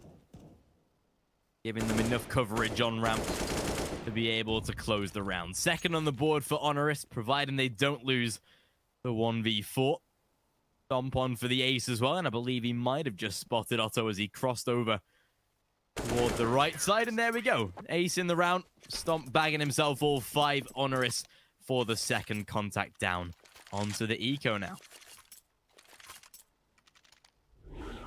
It is early days here on Nuke still, so it's not, you know, there is definitely no reason to yet be concerned. But Contact, if they do not put the proverbial foot down early enough within the next few gun rounds, I legitimately could see this going the same way Train did, and another very, very quick map, because honestly, Contact look like they're a little bit internally broken.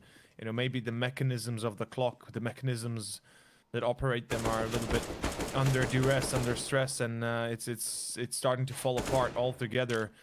You know, maybe they just need a little bit of VD40, and they can pull it over, you know, push over the edge and finally start finding some success. But whatever they need, they better start looking for it, or at least find it ASAP. I do not think they want to repeat Train, that is for certain. And nobody would want to repeat Train. That was a disaster in its own right. At 13 and 2 on the half. It is scary what kind of a precedence Honoris is setting here. And if I'm Simon, I'm trembling. I am trembling if I'm Simon. You know why? Because when you look at Honoris, you have nothing to go upon. You have no information. You have no idea what you'll be facing. Sure, you see 2 maps out of them, maybe 3. Well, 3 now, including this Nuke map. But, well, 4 effectively if you count the Mirage series they played in that best of 1. Was it Mirage even? I'm not sure. But, you know, at least you face what you know, and that would be Contact in that sense, if you do. But against Honoris, yeah. Nice attempt here by Contact, at least trying to get down on B side. You know, hoping to get a little bit of success going. Esperanto, knife. No, it's Burst. I like it. Burst is very nice close range if you can manage it. It's hard to actually spray it so that the bullets go, all 3 bullets go to the head. But, you know, if you're proficient in that, it's always nice to see it. I like to do it as well. It's a very nice way to handle armored opponents. Anyway. 3-1. The gun round is here. Contact, it's time to play your game. Yeah, this is where the east side now have really got to turn up. Unfortunately, there's no AWP in the hands of Otto this time. The saved M4 will give him at least a rifle so he can have the Kevlar to play with, but again, it is Honoris that have started the brighter here in this third and final map and continue to just keep applying that pressure. Stomp, who does have an angle, didn't particularly spot anybody on the crossover, so we'll have to plate that to his side. That B secret tunnels might be under threat. The flashbangs definitely accounting for that now, as Taz be playing quite the standard off angle, but at least it is one that can bode well for the kills here. The Molotov down will give them at least Taz's position exposed. Second molly in return. Neo will spot a player down vents as well. Esperanto burning down to 44. The site is covered by Prism. They can focus on the tunnels. Stomp takes out Letney, looking for the second kill, but Emmy good response. Back to a 4-on-4. Ship's good trade as well. Stomp this time taken out. Finally, an advantage for Contact. 2 players are low, below half of their health, but it is at least a man advantage they do have for now. Well, the advantage didn't help them on Train. Let's hope it helps them here on Nuke. Either way, Neo in main. This is a good position to work from. There is an unexpected player to play by, and Otto does refrag. Still a 2-on-3, and with Raiko in hut, there's a chance this could all go to hell. Luckily enough, Ships in Heaven is able to respond in kind, and it leaves it down to Prism. And the Warp Prism, well, he's going to have to teleport. or spawn in a few zealots if he wants to help win this round. And that is a reference to StarCraft 2 for anybody being a little bit confused by that. You know, I never had the chance to actually implement StarCraft 2 names in the cast before, because Prism, well, Prism is a Protoss unit, just to educate everybody. Warp Prism, more exactly, and it kind of flies around, and you can spawn units because it deploys like a spawnable area that is like a pylon, basically energizing the Protoss buildings and such. A great unit. It's also used for transport, basically.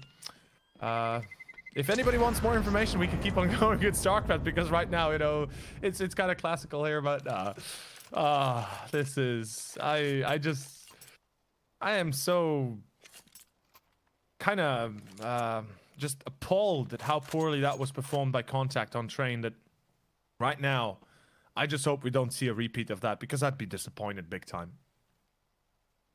Especially for this sort of map as well. Sure, it's not as stronger of a map as for Contact, but playing against a side like Honoris, who, you know, don't have the most expanded of map pools, don't have the strats, the experience that a side like Contact have, you definitely do not want to be seeing get destroyed this easily when really Honoris, you can tell that Honoris, especially on their T side, are just playing through, you know, the defaults, not really putting too much pressure on the executions or such, but to lose to a side like that for Contact is definitely going to take a toll on them. Like you say, if you are Simon, you actually do want to be going up, I presume, against Contact, considering you actually know what you're going to be facing, whereas Honoris, you know, they're coming in as completely a shadowed enemy, an unknown entity, which definitely has been surprising for Contact, as we can clearly tell here. A good entry by Neo to start the round, looking for 2, and of course he gets it. Otto offering him a freebie, and of course he won't deny that. Emmy does manage to find at least the damage necessary. Good return by Ships, but Taz already on the wraparound. A good little hold by Honoris to give them round number 4, as Letney, he can break down toward the B vents, but a 1-on-3 to play on the retake is definitely going to be difficult. He did well. He's got a minute on the clock, so he can definitely apply his mastermind with due time available to him. But already Taz on the angle. He needs to win that duel first, and he does not even hit a shot. Ooh, a little bit of BM, eh? Oh, Taz is right now angry. You can, well, maybe not. Angry is not maybe the right word, but he's definitely pumped up, and you can see it the way he played. It's like, you boys, you chew on the wrong apple this time. And well, 4-2 as Contact have to go for another eco. This is shaping up to be another good start for Honoris, no matter the fact they might have lost 2 rounds here. They did start off, remember, with losing the pistol, winning the force buy round, and then returning the favor, or being returned the favor soon after. But Prism, his hold has been quite immaculate. Once again, taking down Ships. He is tagged, so needs to be careful. Doesn't want to drop the AK, especially not when he is being challenging on ramp. But he seems to be proficient enough in his hold that not really anybody can break him. I gotta give it to Honoris. I am so pleasantly surprised by this. Just kudos, really, all across. Yeah, there's something about this Polish scene where you can just sort of put 5 players together and it will eventually, or not even eventually, it will just start to work out. And obviously there's a bit of a conversation to be maybe had about, you know, a honeymoon period. A new side forming is always, you know, good energy to start it, but give it a month or so, we'll see exactly where this side is starting to situate themselves here in the European space. But we know the Polish sides are always, you know, quick off the mark and quick to at least gel as a 5-man unit. And you can see with the way that even some of their T-side plays, holding the angles for each other, making sure the spots are clear, the flashes for the entries are all pretty on point. There were a couple on Dust 2 that were a little bit iffy, a couple of team flashes that resulted in a few deaths, but that's expected with new side. But yeah, they throughout the series they have just gotten better. Dust 2, as we know, started out incredibly ropey. Train was completely the opposite. Seems like Nuke is almost stemming similar favors. Contact, again, a rebuy to come. No AWP again. The money just not extending to allow a full purchase this time. And Honoris do continue the way they are. I think double digits will definitely be on the cards again for 2 maps in a row for this side. They are looking like they've got the read over Contact pretty much since the wrap up of Dust 2. They've looked out in front, and like you sort of prefaced earlier, imagine if Dust 2 didn't even reach Contact 16th round. Imagine if we went into overtime or Honoris were able to swipe the victory. We'd be done with this series already with how Train went.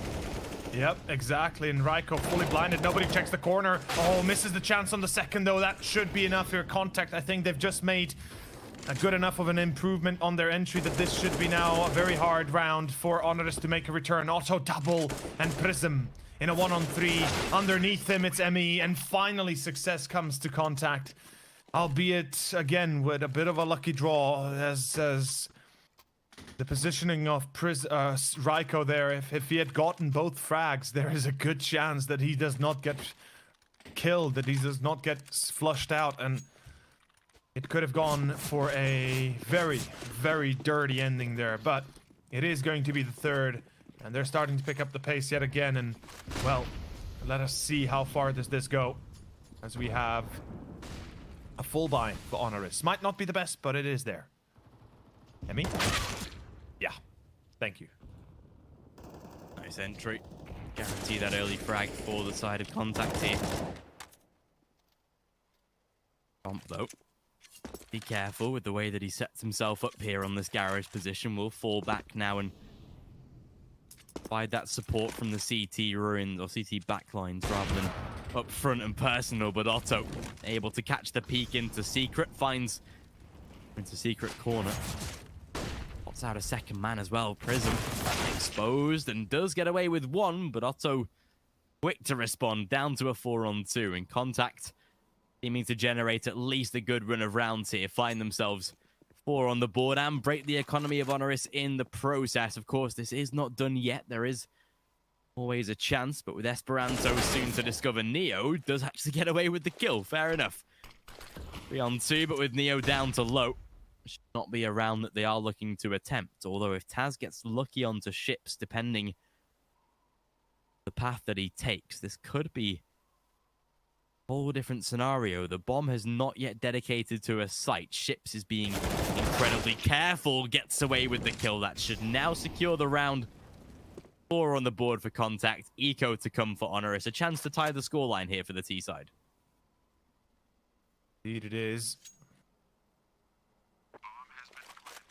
We can see that, you know, Neo most likely going to be reverting to the CT side and just, excuse me, to the CT spawn and just saving his rifle, making sure that he can get away with at least something.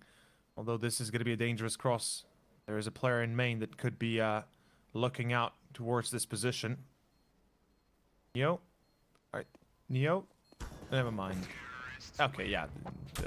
Like I thought it would be happening. I'm not sure where he was aiming to go, but doesn't save it at all. 5-4, Contact should be able to tie it back up, and they've already achieved the amount of rounds they got on Train, just so we are clear here, everybody. They're already getting themselves back on board.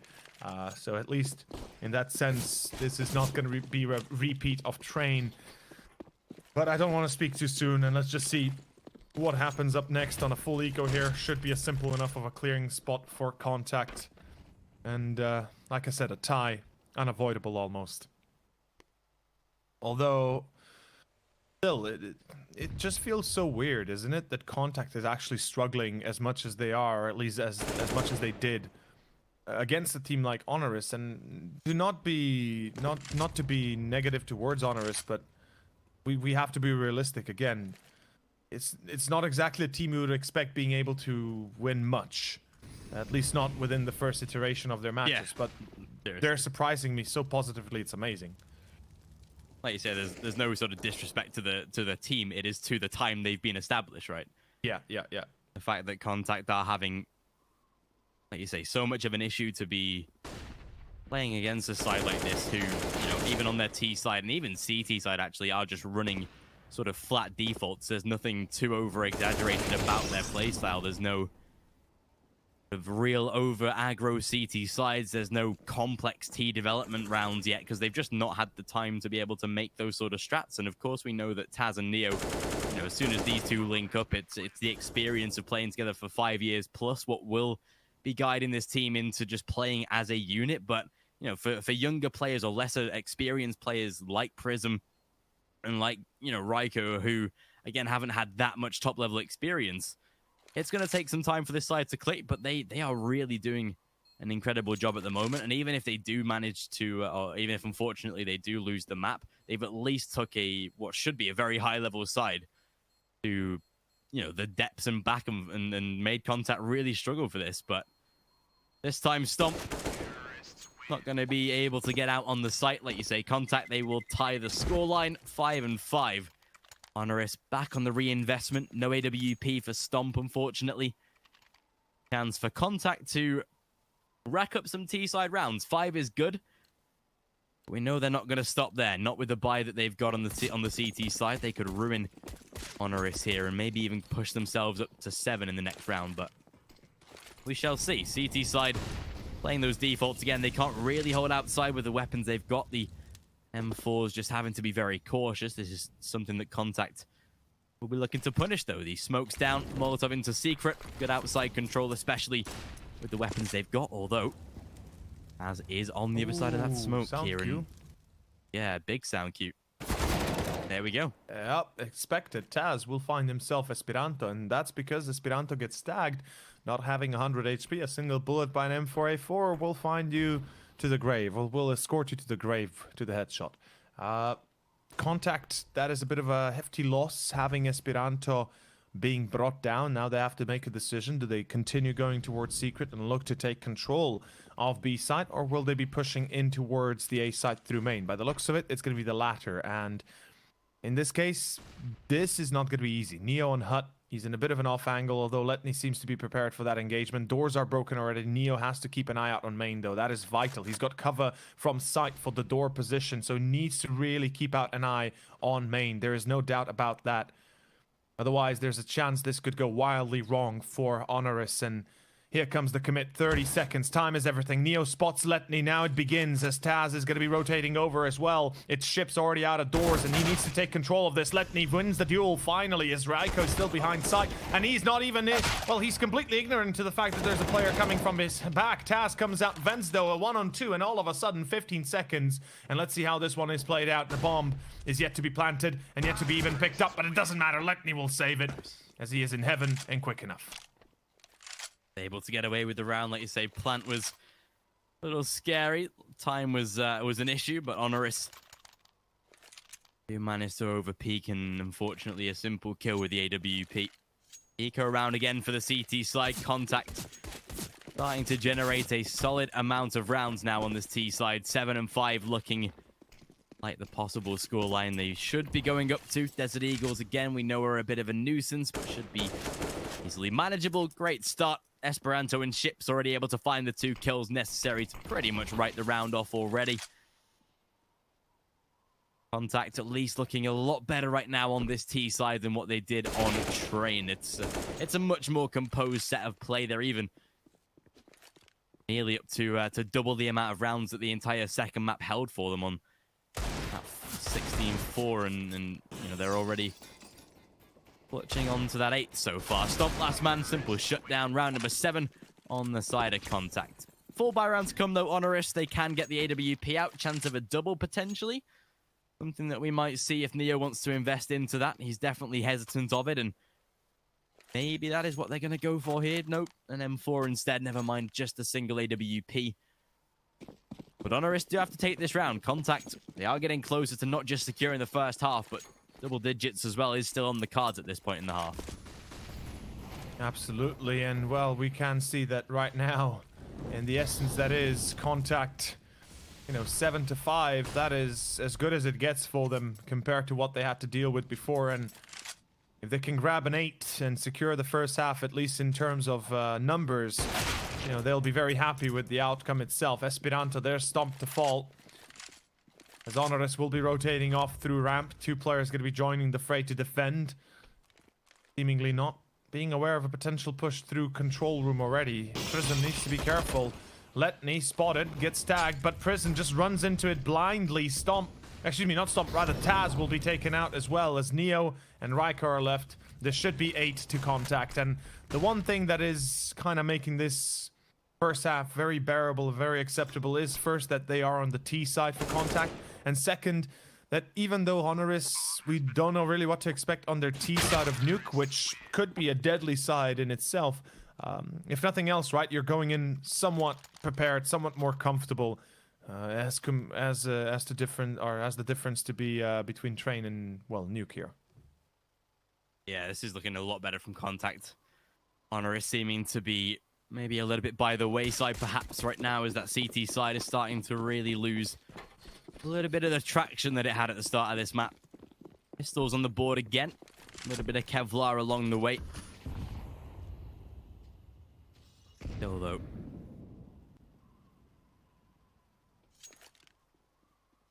Prism and Co. are looking to at least scramble a closer half perhaps if they can get out of this. 7 rounds it would be optimum, but we know that is looking very unlikely with the round that is at hand unless Contact do make quite the mistake.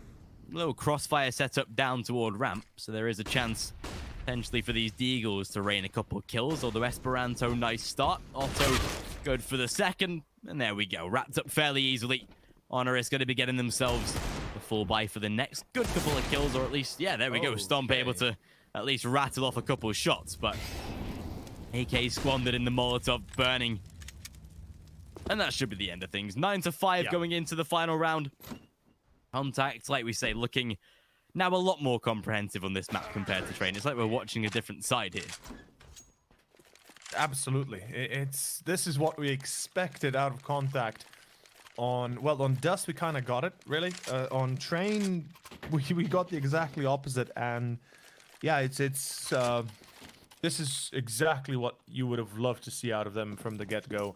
It's just a shame it took them a little while longer than expected, but in the end, they still are able to pull it back, peel off the band-aid, I guess, sort of to say, and finally start performing as they should. Raiko burning a little bit. That Molotov very quickly deployed by Contact, though. I'm kind of surprised they chose to do that. Usually you go for the Molotovs when you're convinced or when you are committed to the execute.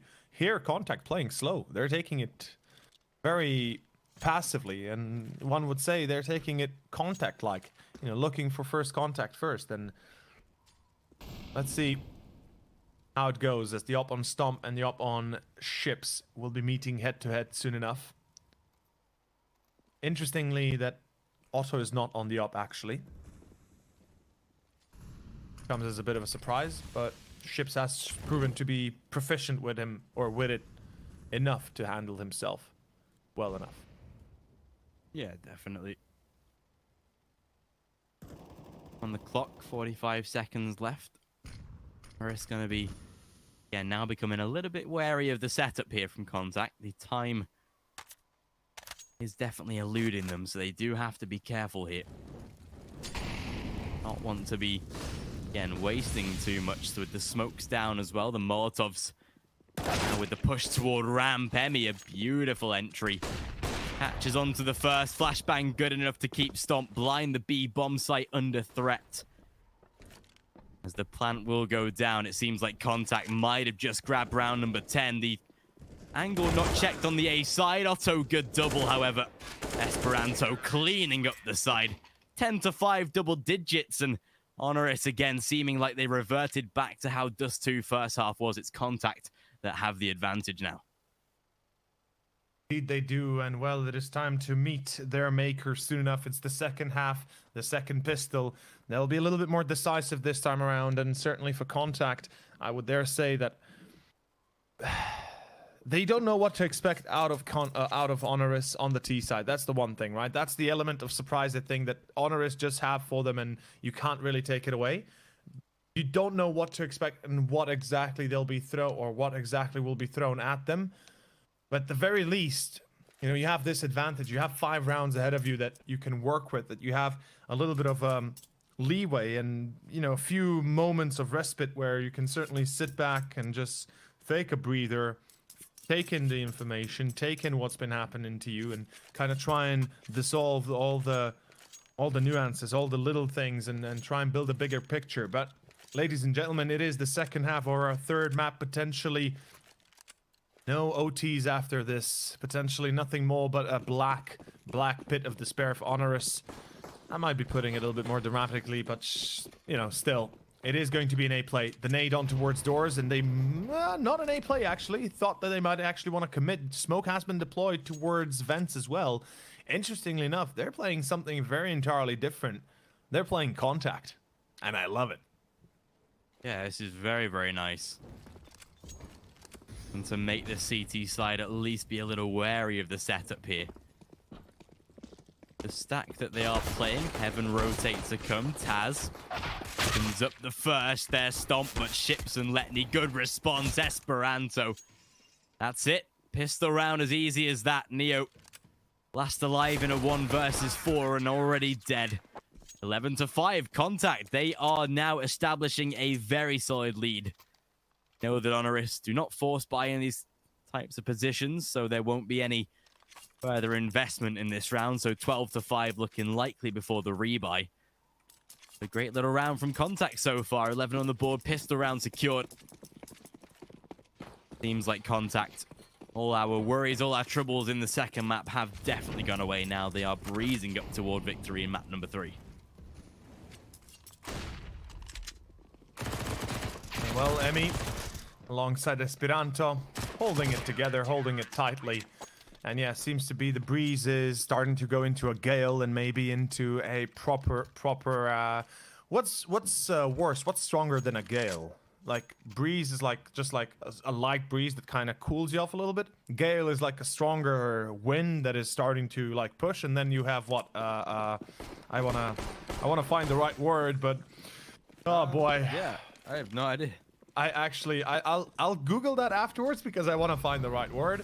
But yeah, anyway, a gale it will do for the moment. In any case, we are going to have the gun round here for Honoris. Stomp on the glass cannon.